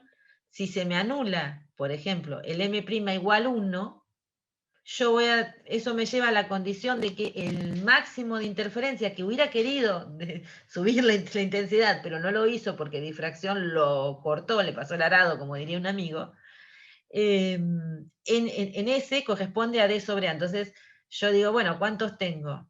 Me fijo que ese no lo tengo porque se perdió. Entonces, ¿qué tengo que ver? Y los que tengo antes. Entonces yo, bueno, si yo tengo hasta el M no puedo, entonces tengo hasta M-1. Bien, entonces cuento desde 1 hasta M-1. Bien. Buenísimo. Y eso lo tengo que multiplicar por 2 porque tengo lo mismo del otro lado del patrón. Y le tengo que sumar 1 porque tengo el del medio que es para m igual a 0. Antes, bueno, lo podemos ver acá y tal vez ahí se entienda más. Porque esto, entiendo que son muchas cuentas y todas para un día, que hay que como digerirlas. Básicamente estoy haciendo lo mismo, por ahí cuando se sienten y dicen, se repite la misma cuenta, suma y suma, pero cada vez lo que suma se ve un poco más feo y lo que le va dando también se ve más feo, pero está sumando, o sea, no está haciendo otra cosa más que sumar ondas planas. Pero bueno, de ahí de la suma de ondas saco condiciones de interferencia constructiva y destructiva para obtener estos patrones. ¿Qué me tengo que quedar de acá? Y principalmente me tengo que quedar con estas expresiones recuadradas con blanquito, que son las posiciones de dónde están los máximos de interferencia y dónde están los mínimos de difracción. Porque ubicando los mínimos de difracción sé dónde están los máximos de difracción, que son difíciles de calcular, digamos. Y ubicando dónde están los máximos de interferencia, puedo saber cuántos máximos de interferencias metí dentro del patrón y demás. Y obviamente, como esos se relacionan con el ancho de la rendija o con la distancia entre rendijas, puedo jugar con eso para tener más o menos máximos que se vean. Siempre presto atención al máximo central porque es donde se ve con más intensidad los máximos de interferencia. Entonces, atrás tenía un ejemplito que, fíjense, acá lo primero que trato es de reproducir de vuelta lo que estaba mostrando recién, pero acá no lo estoy cortando. Entonces, miren una cosa. Lo violeta, como dice acá, corresponde a interferencia. Entonces, si solamente hubiese interferencia, si las rendijas fueran tan finitas que el máximo central de difracción no me jorobaría, sería muy ancho y no molestaría, todos los máximos de interferencia alcanzarían la misma altura y aparecerían en las posiciones que indican en el dibujo. Entonces, esto ahora nos van a preguntar el ancho y la distancia en función de la longitud de onda que hacemos incidir, y supuestamente esto se midió, ¿no? Entonces, los máximos, o sea, lo que medí en realidad es lo rojo, pero yo me puedo imaginar, bueno, están los máximos de interferencia si no tuviese el problema de que la rendija no es tan angosta como me gustaría. Después puedo calcular el patrón de difracción, que es el azul, que me da la posición de los máximos y mínimos de difracción. En particular nos da la posición de el primer mínimo de difracción que me anula una interferencia, está marcado acá. Y obviamente hay un simétrico del otro lado. La suma del violeta y el azul me da el patrón rojo. Bien. O sea, los máximos de interferencia no pueden subir más que lo que les deja subir la difracción. Entonces, el patrón real que yo mediría sería este rojo, y yo podría ir mirando dónde aparecen máximos de interferencia para saber que acá tendría que haber aparecido uno. y no me apareció. Entonces, si yo quiero sacar el ancho y la distancia entre rendijas, y yo medí el patrón rojo y fui mirando las posiciones, sé que están espaciados porque la cuenta la hice hace un ratito, viendo que están espaciados, tendría que aparecerme acá en 1, como muestra el dibujo, pero no me apareció. Entonces, voy a decir, bueno, ¿dónde está el mínimo de difracción? El mínimo de difracción está en A seno de tita igual a M' lambda.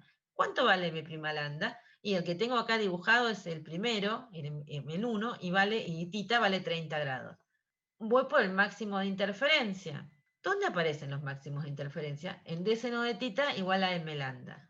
Y el primero que me desaparece es a 30 grados. Entonces, el mínimo de difracción ya lo ubiqué, en el centro de la franja oscura de difracción, está en 30 grados, así que a seno de 30 grados me tiene que dar M' vale 1, me tiene que dar lambda. Entonces de ahí, como sé cuánto vale lambda y como seno de 30 grados me da 1/2, encuentro el ancho de la rendija. Y después con la distancia entre rendijas, miro que la distancia entre rendijas por el seno del ángulo me tiene que dar M lambda, entonces el que me desapareció aparecía en 30 grados, y era el tercer orden. Porque fíjense, este es el 1, el orden 1 de interferencia, este es el orden 2, y este que no pudo subir era el orden 3. Entonces, ahí tendría que haber aparecido un máximo, en D seno de 30 grados igual a 3 lambda. No me apareció. Bueno, de ahí puedo sacar D. Y si me preguntan cuántos máximos de interferencia en el máximo central, bueno, ahí los podemos contar, obviamente, pero si no, yo me digo, bueno, se anularon los que tienen valor de orden de interferencia igual a 3, quiere decir que los que tienen valor de orden 0, 1 y 2, interferencias se pueden contar desde el 0 porque porque estoy buscando máximos y el centro es brillante, entonces obtengo un valor 5. Este dibujito por ahí es el que a mí me resulta más sencillo para interpretar qué le hace la difracción a la interferencia y cómo obtengo finalmente un patrón que es el rojo. Y bueno, cómo pueden jugar con los datos, porque tienen acá, fíjense, están bien marcados dónde está el primer mínimo, el mínimo de orden 1 de difracción, y dónde están los máximos de orden 1, 2 y 0, todos los órdenes de la interferencia. O sea, es como que está todo en un solo dibujo. Pero pues que está todo en un solo dibujo, también pueden marear cuando es la primera vez que lo escuchan en su vida. Pregunta, ¿hasta dónde me pudieron seguir de esto? Yo lo entendí bastante bien igual. ¿Y los demás? Que están tan calladitos. ¿Vos sos de física o de astronomía? O de geofísica, no sé, ya no sé. Yo soy de geofísica. Ah, bien. Bueno, eso ayuda, porque si sos de geofísica, no estás haciendo las experimentales, entonces no me preocupa de Claro, que... no, sí. O sea, me ayuda a saber, digamos, qué tan locos están perdidos. Sería más Bien. fácil si los tuviera frente a frente, porque ya sabría quiénes son, de dónde son y todo eso. Pero bueno, cosas de la virtualidad. Ahí me ayuda, porque los de física por ahí lo vieron y entonces lo están entendiendo porque es simplemente hacer más cuentas. Bueno, o sea, no se asusten, esto es como para leerlo despacio. Parte de las cuentas, algunas están hechas en el CIRS, otras están hechas en un libro que se llama Alonso. Yo no lo tengo digital para pasárselos, por eso no se los pasé. Igual, Alonso Entonces y yo creo que tengo el Alonso. sería el tomo 2. Ah, no sé si tengo el Alonso. Porque por ahí hay uno que tiene, bueno, no sé, capaz que las tapas cambian. Hay uno azul que es más chiquito, ese es el tomo 1 y es el que le suelen dar para leer en física 1. Y después en física 2 es el tomo 2 que el que yo tengo tiene tapas rojas. Pero me lo regalaron y lo tengo en versión papel, digamos, nunca lo pude obtener en versión digital, digamos, para pasárselos a ustedes. Porque estas partes están semi explicadas ahí. Igual el hedge por ahí los va a marear. O sea, yo creo que se los puse, pero es bastante más complicado para explicarlo, porque es más de óptica. Y después el Feynman es largo para leerlo, o sea, nadie los prohíbe, si les gustan, léanlo. A veces uno tiene tiempo limitado. Bueno, el Alonso por ahí era el que más comprimido podía tener esta información. Pero bueno, si se quieren ayudar con libros, los básicos por ahí no hacen todas las cuentas, pero sí les van a explicar, estas cosas se las van a explicar, por ahí no hacen todas las cuentas. Por eso yo también hago todas las cuentas un poco con detalle, por las dudas que las quieran seguir si ayudan con la clase. Bueno, y adivinen qué, ahora tengo n rendijas. Pero no sé, yo no me puedo conformar, o sea, no me conformé con 2 rendijas, le tuve que meter difracción, no me conformé con difracción, junté 2 rendijas y ahora miren, termino poniendo n rendijas. O sea, es como que estoy decidida a volarles la cabeza. La última clase es para que consigan una foto mía y le claven alfileres. Pero bueno, esto ya es lo último. N rendijas se llama red de difracción. En realidad es una red de interferencia, ¿no? Porque lo que está ocurriendo es la interferencia de todas esas rendijas. Entonces, el dibujito que está a la izquierda tiene lo gris serían las placas, y las aberturas obviamente son las rendijas, todas separadas a una distancia D, y las rendijas van a tener obviamente un ancho A, como siempre. Bueno, y acá está representado, si ustedes se acuerdan que para poder sacar el desfasaje, por ejemplo, entre la primera y la siguiente, era D seno de tita. Pero si yo hago esto, por ejemplo, entre la segunda y la tercera, también tendría un D seno de tita, pero respecto de la primera tengo el doble. Y si lo hago para esta de acá, bueno, tendría con respecto, a ver, esta es la 1, 2, 3, para la cuarta tendría, entre la tercera y la cuarta tendría D seno de tita, pero entre la cuarta y la primera tengo 3 veces D seno de tita, y así me entretengo con sumar rendijas. Entonces decís, ¿qué hacemos? Bueno, primero tengo que sumar los campos eléctricos de cada una de las rendijas. Y eso tiene que ver con que cada rendija ahora tiene su campo, ¿no? Que es su amplitud de campo, que sería 0i, tiene la parte del seno de beta sobre beta, que corresponde a la difracción, y la parte oscilatoria con su desfasaje. Entonces ahora de vuelta voy a sumar, como lo hice con 2 rendijas, pero tengo muchas, así que voy a tener que sumar muchas. Esto de vuelta es la amplitud de la onda, y tengo que sumar todos esos. Y vos decís, uy, no, pero sumar 2 senos está re bien, pero acá me vas a hacer sumar n encima y no me decís ni siquiera cuánto vale n. Me voy a reentretener. Sí, bueno, es cierto, se puede hacer con complejos y resolver una serie de números, una sumatoria compleja, pero la otra opción, una que aprendimos también, era sumar fasores, porque al fin y al cabo, ¿qué estoy haciendo? Estoy sumando todos como si fueran vectores que tienen diferente ángulo. Entonces el dibujito que tendría que representar sería una cosa así. Fíjense, este sería la primera rendija, la otra tiene una fase phi respecto de la primera, la otra, además de la fase phi, le tengo que sumar otra más, otra, y bueno, voy sumando. Esto es, creo que en la universidad muchos no lo hacemos, pero yo de la secundaria me acuerdo que cuando me hacían sumar vectores, ¿se acuerdan? Uno los dibujaba y los sumaba así, los ponía cola con punta y sumaba todos y gráficamente hacía el dibujito. Nosotros ya acá después ponemos sistema de coordenadas, sumamos todos y la suma gráfica nos olvidamos, pero bueno, sería básicamente sumar estas expresiones como si fueran fasores, que son vectores que van teniendo un desfasaje respecto del anterior. Entonces los tengo que sumar a todos. Esta media idea creo que el CIRS la resuelve. Tengo que sumar todos estos. Pero bueno, hago la construcción para las n rendijas y lo primero que voy a decir es que todo esto termina teniendo n veces el desfasaje. Respecto de la primera rendija, multiplico, tengo n veces la fase, ¿no? Entonces tendría n phi sobre 2. Perdón, n phi. No, n sobre 2, no, n phi. Bueno, después, ¿qué digo? Lo primero que hice acá, antes de que los mareé completamente, era sumé todos estos, empezando con desfasaje 0 a la primera, y cuando sumé todos estos, tengo que obtener esta longitud de acá. O sea, la suma de todos estos vectores, que tienen cada uno un desfasaje de phi respecto del anterior, me tiene que dar este vector todo largo que tengo acá. Trazo un punto y trazo lo que es una especie de distancia, que va a ser la misma desde cada uno de los puntos donde uno, cola y punta de los vectores, a un punto en particular. Y todas esas distancias las voy a llamar R.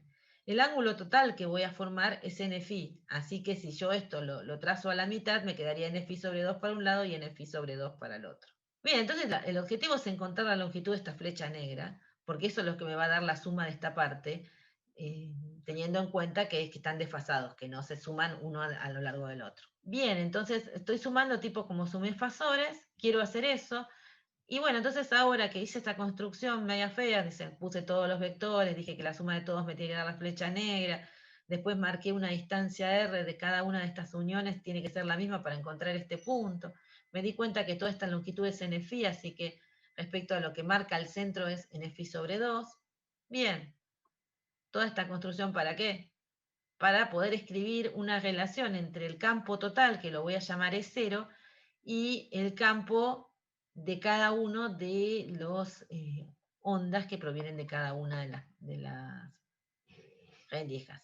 Entonces digo, bueno, el seno de NFi, fíjense que yo puedo construir un triángulo rectángulo con esto que justo lo elegí que partiera a la mitad. Bien, entonces dije, bueno, acá puedo construir un triángulo rectángulo sin ningún problema.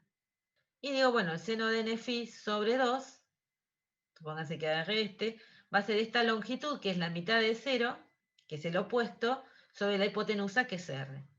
Y luego agarro un solo pedacito, que sería agarrar este vectorcito de acá, por ejemplo, por eso tengo esta longitud amarilla, que también es R, lo parto al medio, no está partido al medio para no complicarme, esto de acá es Phi, no, creo que no está dibujado, sí está dibujado. Esto de acá es Phi, pero si yo lo parto al medio me queda Phi sobre 2, y me queda la mitad de esta longitud, entonces digo el seno de Phi sobre 2 es la mitad de esta longitud, que es la amplitud, sobre 2R. Resumen es que yo puedo hacer el cociente entre estas dos expresiones, o despejar R, si quieren hagan cualquiera, como quieran ustedes, para que encontrar una relación entre estas dos expresiones, entre el campo total y el campo de cada una de las ondas que provienen de las rendijas. O sea, de las amplitudes de los campos totales y de cada una de las ondas que provienen de las rendijas. Y eso me termina quedando como una relación en donde aparece el seno de NFi sobre 2 y el seno de Phi sobre 2. Ah, bueno, entonces ahora lo tengo resuelto. Ustedes dirán, ¿cómo? Bueno, ¿por qué? Porque este 0' es el que yo identifiqué acá. Entonces digo, bueno, si quiero calcular la intensidad, es un medio de epsilon 0c, el E0', que era la amplitud de la onda que proviene de cada una de las rendijas, y este factor que me apareció de tener n rendijas. Bien, vamos bien hasta acá. Lo tengo que rejuntar, pero esto no es algo constante, es toda esta expresión que tengo acá. Así que cuando lo rejunto, me doy cuenta que esto es una constante, así que con un medio de epsilon 0c y este E0i, armo el I0, es 0i al cuadrado, obviamente, perdón. Y después me queda el seno cuadrado de esta expresión sobre esto al cuadrado, y después me queda lo que me apareció por tener las dos rendijas. Uy, Dios, dice, me volviste loca. Sí, es cierto, es complicado.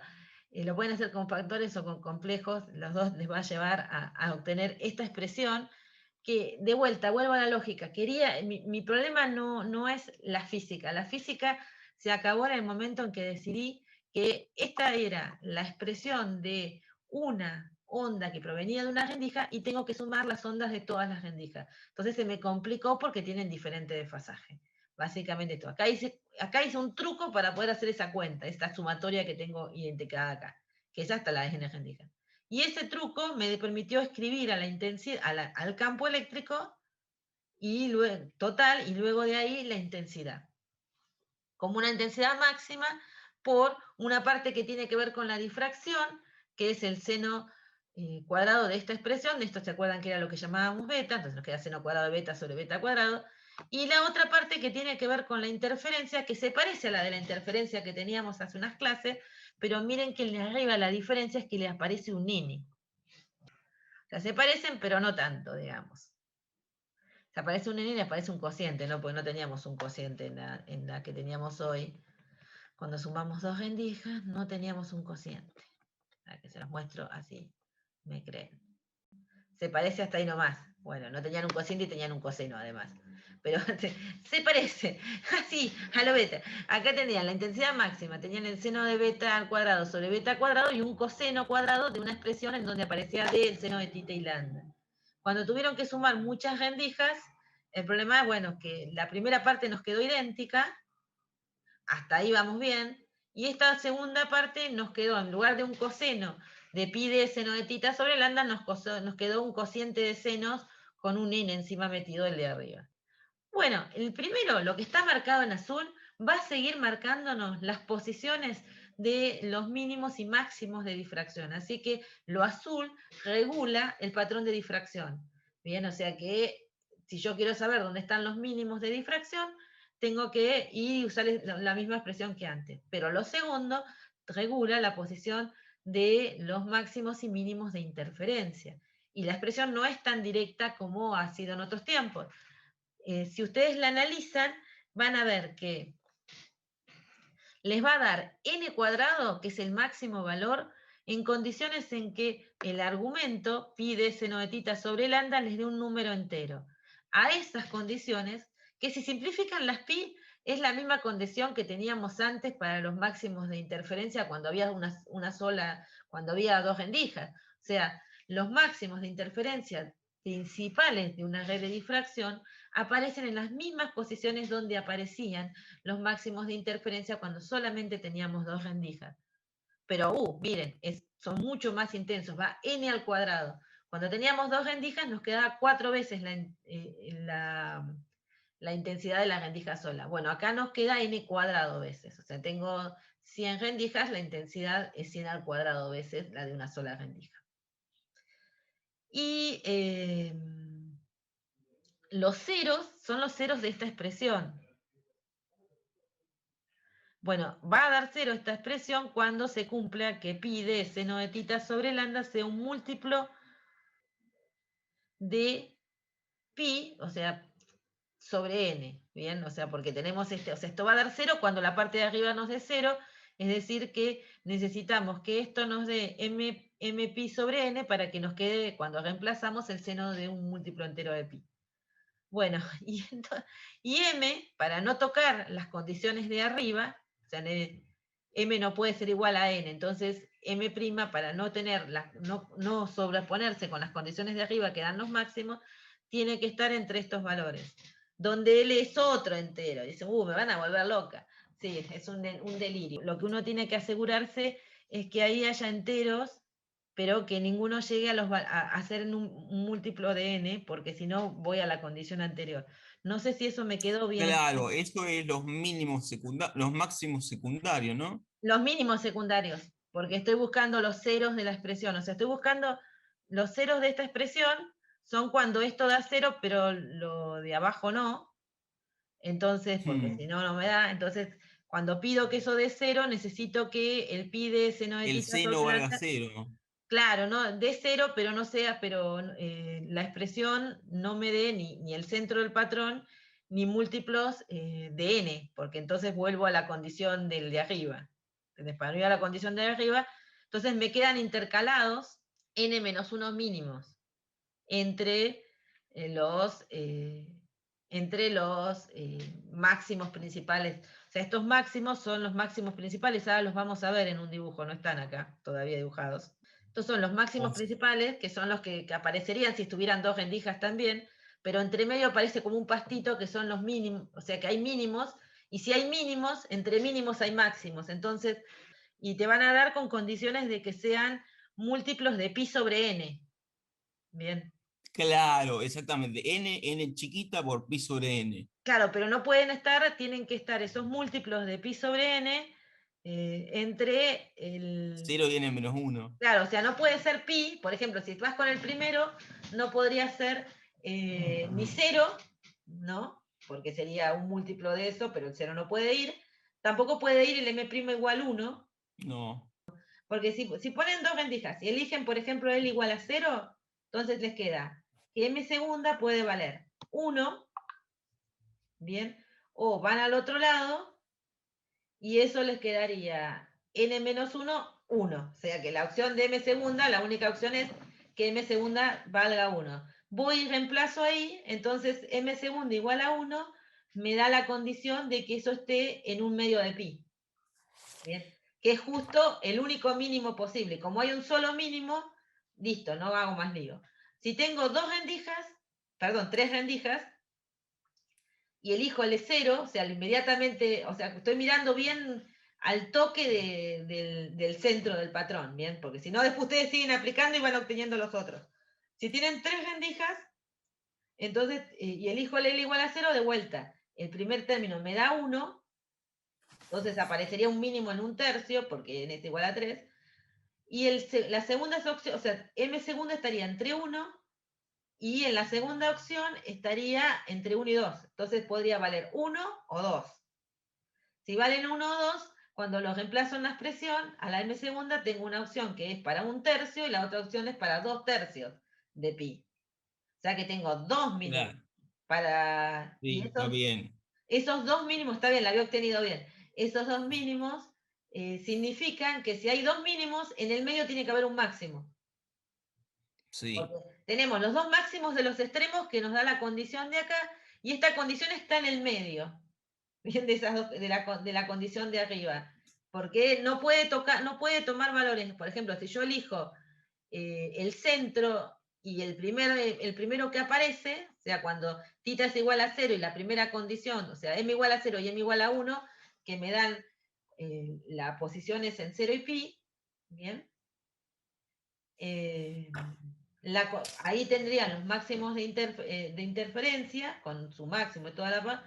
Cuando voy a mirar la condición de abajo, para 3 rendijas, me dice que, bueno, que en 1/3 de pi y en 2/3 de pi hay 2 mínimos. Eso quiere decir que entre 2 máximos principales tengo 2 mínimos en lugar de 1. Entonces quiere decir que si hay 2 mínimos, en el medio tendría que haber un máximo. Y así pueden ir haciendo las cuentas y van a llegar, ahora vemos el dibujo y eso les va a aclarecer la vida. Esas son las cuentas. sí. Después que me crean el dibujo, vuelven acá y hacen la cuenta y van a ver que es cierto. Si yo tengo n-1 mínimos, voy a tener n-2 máximos. ¿Vieron? Si yo encontré 2 mínimos entre 2 máximos principales de interferencia y 2 mínimos, quiere decir que en el medio hay un máximo. O sea, y si tengo n-1 mínimos, voy a tener entre medio n-2 máximos. Básicamente con 3 rendijas, que era la cuenta que estaba tratando de hacer hace un ratito, era, fíjense, tenemos la placa, esto ya casi termina, chicos, la placa, las 3 rendijas, el frente de onda plano que llega a la plaquita con las rendijas, y el patrón que yo vería en una pantalla. Entonces, fíjense, lo que voy a ver es, primero, que la posición de los máximos de interferencia, los principales, los más intensos, van a aparecer siempre en el mismo lugar donde aparecían cuando tenía 2 rendijas, o sea, cumpliendo la condición de seno de θ igual a m lambda, o sea, un múltiplo entero de lambda. Pero entre los máximos principales de interferencia, como tengo 3 rendijas, voy a tener n-1 mínimos. Quiere decir que si tengo 3 rendijas, tengo 2 mínimos, que son estos 2 mínimos que se ven acá. O sea, este es el máximo principal de interferencia, este es el otro, y acá hay 2 mínimos metidos en lugar de 1. Hay 2 mínimos, y eso quiere decir n-2 máximos, para 3 rendijas hay un máximo en el medio. Ese es un máximo secundario, mucho menos intenso que los otros. Y bueno, el mínimo de difracción va a ser lo que nos mata el patrón, ¿no? El que nos deja ver el resto. Y hay que recordar, acá está aclarado, por ejemplo, acá en los máximos de interferencia pongo m y no aclaro nada, así que m es un entero cualquiera, pero en los mínimos de difracción, recuerden que no puedo contar el 0, porque el 0 es el máximo central. Entonces, si n crece, si el número de rendijas crece, los máximos principales de interferencia se van afinando y crecen en intensidad. Y pregunto por qué. Porque si yo tengo un n grande, supónganse 2000, bueno, me zarpé, ¿no? Con 2000. Vamos a suponer 100. Eso quiere decir que tengo 99 mínimos entre medio de 2 máximos de interferencia. Y esos 99 mínimos tienen entre medio 98 máximos.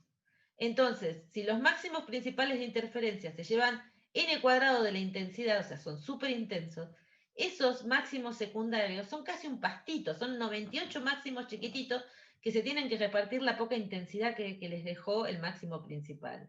Entonces, se va a afinar el máximo principal porque tengo que poner ahí los 98 mínimos, que además son bastante pequeños, y además yo sé que la intensidad crecía como n², porque esa la saqué en la cuenta anterior. Si el ancho de...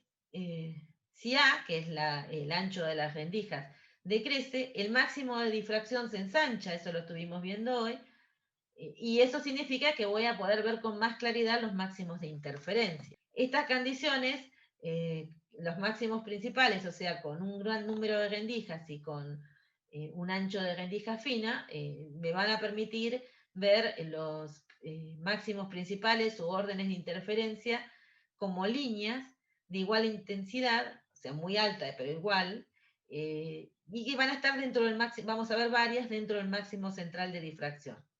Y eso nos va a dejar medir con claridad la longitud de onda. Y nos preguntamos cómo hacemos eso. Antes de decir el cómo, vamos a ir con la interpretación de esto, que eran los dibujitos que también quería mostrarles. Fíjense, acá tenemos red de difracción, dijimos que eso era muy, o sea, paso por paso. Pusimos muchas rendijas. Cuando ponemos muchas rendijas, yo dije, bueno, esto es una red de difracción, hay muchas rendijas, hicimos una red. En realidad es una red de interferencia porque estamos mirando la interferencia. En un conjunto de muchas rendijas, si yo puedo mirar estos dibujos sin me dando cuenta, por ejemplo. Acá tenemos 2 rendijas. La intensidad se multiplicó por n cuadrado, o sea, por 2 al cuadrado, que nos dio 4. Con 2 rendijas tengo n menos 1 mínimo, o sea que tengo un mínimo, ningún máximo. Tengo estos anchos para los máximos. Voy a la siguiente. Acá tengo 8 rendijas. Si tengo 8 rendijas, empiezo a sacar las cuentas. Digo, bueno, 8 rendijas en los máximos de interferencia, 8 al cuadrado de intensidad, 64, bastante más intenso. Y además, saco la cuenta, 8 rendijas, n-1 mínimos, o sea, 7 mínimos, los puedo contar, 1, 2, 3, 4, 5, 6, 7, y entre medio, n-2 máximos secundarios, que se tienen que repartir la poca intensidad que le dejaron los máximos principales, así que voy a tener 6 máximos secundarios, se me afinaron los máximos, se hicieron más altos y más finos. Me copé, acá es 256, alguien que me saque la raíz cuadrada, creo que es 16 al cuadrado, la de 256, sí, creo que es 16. Entonces, tengo 16 rendijas, esto me da un máximo que tiene 256 veces lo de una rendija, pero encima tengo que decir, 16, tengo 15 mínimos, 14 máximos secundarios, y eso se tienen que repartir, entonces se me afinaron aún más los máximos principales, porque tengo que poner 14 máximos secundarios que se van a repartir la intensidad que queda, así que encima es como un pastito. Imagínense si en lugar de 16 pongo, no sé, 100, 200, esto termina en una línea. Entonces nos podemos preguntar por qué usamos una red de difracción con rendijas muy juntas y en gran cantidad, y la respuesta es muchas, que tenía que ver con la cantidad, para poder afinar los máximos de interferencia, los que tienen mayor intensidad, al tener más máximos secundarios, y para intensificarlos, o sea, hacerlos más claramente medibles. Y muy juntas decrece la distancia, separando las líneas y facilitando la medida. ¿Qué significa eso? Que si yo tengo más de una longitud de onda ahí, el problema que teníamos cuando hablábamos, mando luz con muchas longitudes de onda, se me superponen todos los patrones porque todos tenían un ancho, y al final terminaba viendo que por ahí acá me subía el patrón de difracción, de interferencia de otro, y me arruinaba todo. Pero bueno, ¿ahora qué hago? Uso una red, y en una red no son tan anchos, son finitos. Entonces no importa si ahora por acá me está subiendo uno de interferencia de otra longitud de onda, porque al fin y al cabo son tan finos que tal vez los pueda medir y discernir. Entonces, si las junto encima, lo que estoy haciendo es que se expanda el patrón, para facilitar la medida, separo las líneas, entonces todo esto va apuntando a poder identificar las longitudes de onda que pueden componer la luz proveniente de alguna fuente. Entonces digo, bueno, ¿qué hago? Muchas. Necesito poner muchas, porque así aumento la intensidad de los máximos de interferencia y los separo porque pongo muchos máximos secundarios al tener muchas rendijas. Muy juntas. Con eso encima estiro el patrón y puedo separar aún más esas casi líneas que logré obtener al poner muchas. ¿Y dónde ubico los máximos y mínimos de difracción?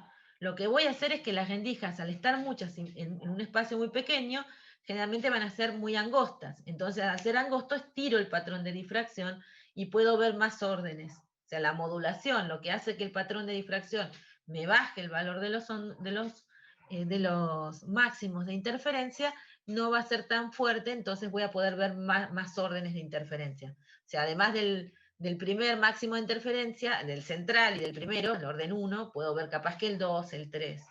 Y bueno, ¿cuál es la ventaja de usar una redifracción en lugar de un par de rendijas? Se puede deducir de todo lo que venimos diciendo. Dos rendijas presentan máximos de interferencia que son anchos, que aún en el caso de que los separe y que haga o sea, los separe mucho para separar un poco los anchos, estirar el patrón, y que encima use un ancho de rendija pequeño para que asegurar que la difracción no me moleste tanto, se extenderían lo suficiente para superponerse varias frecuencias y no podría observar con claridad los órdenes, o sea, los máximos de interferencia que corresponderían a cada uno. Entonces, esto se mide con las longitudes de ondas, en general se miden con un goniómetro. Acá lo que tienen representado es una fuente de luz que envía luz hacia a una red de difracción. Esta es la fuente, la luz llega a una red de difracción y eso lo que va a hacer es aparecer máximos y mínimos de interferencia, porque supuse rendijas muy finitas, entonces principalmente voy a ver la interferencia.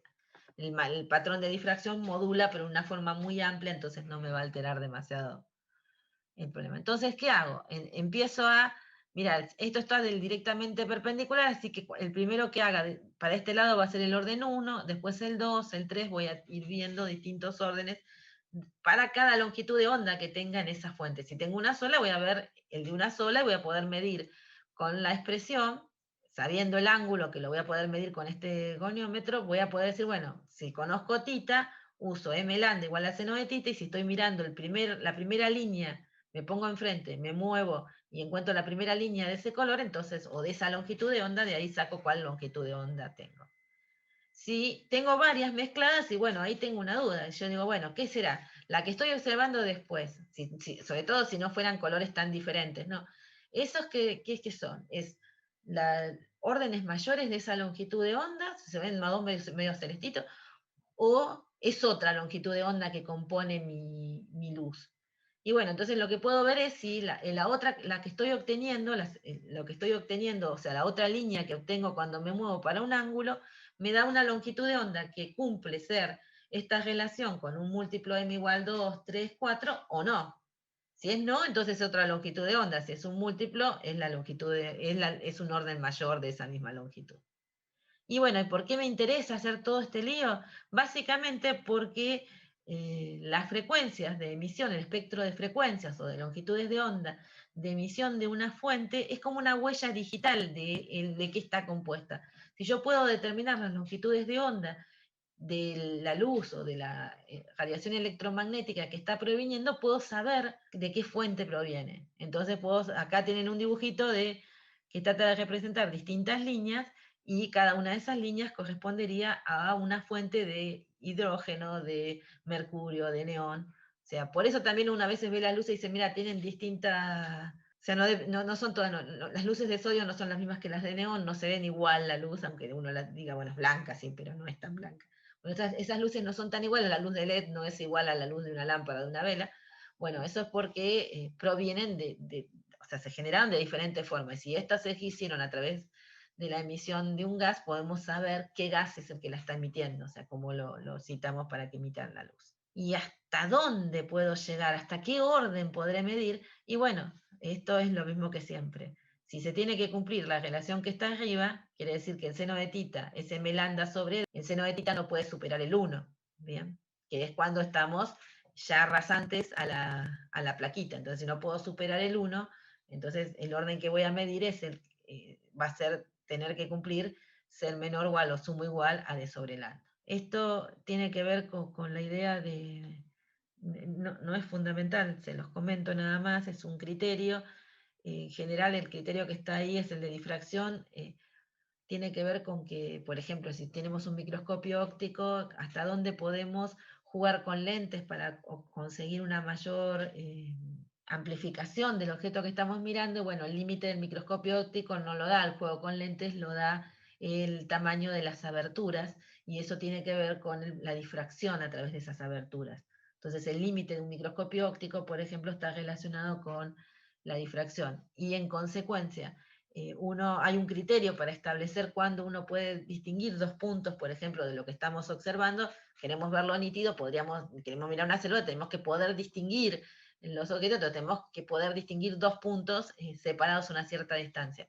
Entonces hay un criterio, que es el criterio de Rayleigh, que dice, bueno, yo voy a poder distinguirlos si yo digo, bueno, si el máximo o sea, miro cómo viene la luz de un punto, miro cómo viene la luz del otro punto, y trazo. Y si, bueno, si el máximo de uno de esos puntos de difracción, de la luz proveniendo de esos puntos de difracción, está superpuesto al del otro punto, y bueno, voy a ver como un punto megaforme, pero no lo voy a poder discernir. Si el máximo de uno de ellos está ubicado en el mínimo, casi en el mínimo del otro patrón de difracción, o sea, vemos los patrones de difracción que generaría la luz proveniente de esos puntos, y a atravesar esa rendija, y bueno, si justo el máximo de uno coincide con el mínimo del otro, y bueno, ahí los voy a apenas resolver, y si ya están más separados, los voy a resolver con claridad.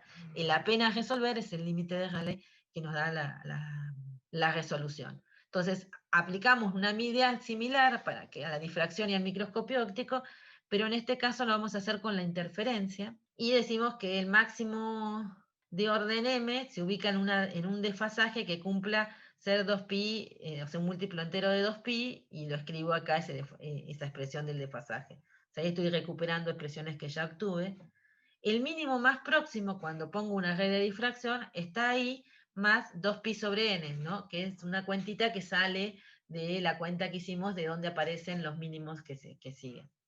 Esto es para la interferencia de la red de difracción. La distancia que cumple el criterio de Rayleigh tiene que cumplir ser esta, 2pi sobre n. Si tomo un ángulo pequeño, este ángulo θ es el ángulo que se traza desde la luz que pasa por la rendija al punto donde yo observaría una pantalla, o a mis ojos, si me estoy interponiendo yo. Y para ese ángulo pequeño yo puedo decir que delta phi lo puedo escribir como la variación del ángulo respecto del θ por delta θ. Lo estoy aproximando.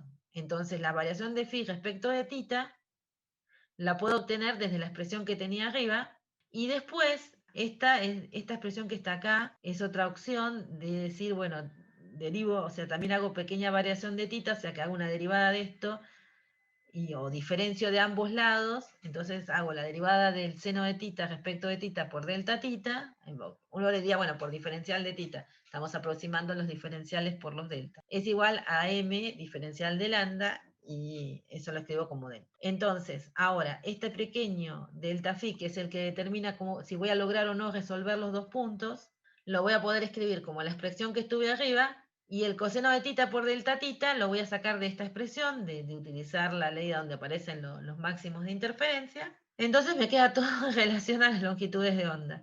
Y uno va a definir la resolución de una red de difracción como el cociente de lambda sobre la delta lambda. Entonces, si lo miran, simplificamos los 2pi, lambda sobre delta lambda es m por n. Lo que dice esto es que voy a tener una mayor resolución si tengo un mayor número de rendijas. Algo que ya sabíamos, lo venimos diciendo, pero esto lo verifica con una cuenta. Y el dibujito que está acá, que esto nos puede ayudar a entender, está tratando de representarles las distintas longitudes de onda donde aparecería el máximo para una rendija, o imagínense que la tienen, ¿no?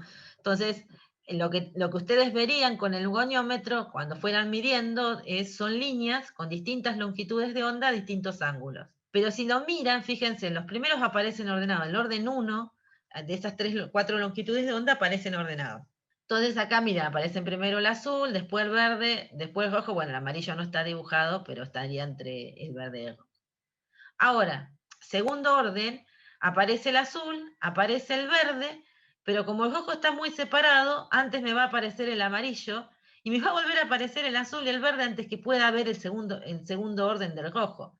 O sea que terminamos apareciéndome azules y verdes y antes, en el orden 3, antes del rojo. O sea que se nos pueden ir corriendo los órdenes a las posiciones en las que aparecen, y la forma de entender que esos órdenes se corren es mirar que los patrones están más comprimidos dependiendo de la longitud de onda. Entonces uno puede llegar a volver a ver el orden, o sea, no siempre van a quedar en el mismo orden, o sea, no, si hay 3 longitudes, acá son 4, azul, verde, amarillo y rojo, y uno diría, bueno, después tendrían que aparecer azul, verde, amarillo y rojo. No, porque el patrón se comprimió y veníamos azul, verde, amarillo, y cuando tenía que aparecer el rojo, como el patrón del rojo está más extendido porque la longitud de onda es más grande, me van a volver a aparecer el azul y el verde antes de ver el segundo orden del rojo. Bien. Y el amarillo me va a aparecer casi ahí. Y después, bueno, se separan, y podemos ir viendo más. Está dibujado más o menos. Entonces, eso les ayuda también a entender porque a veces les van a hacer preguntas de cuál es el orden que aparece antes, que el orden tanto, de tal color. O sea, les van a hacer preguntas tendientes a entender que no aparecen siempre en secuencia, que por ahí el orden 1 sí, pero el orden 2 y el 3 se pueden empezar a intercalar si tienen varias longitudes de onda. Acá lo que estamos suponiendo es una red, de modo que se vean bastante finas las líneas para poder distinguirle, y les pusimos colores nada más que para poder dar la explicación. Llegamos al fin.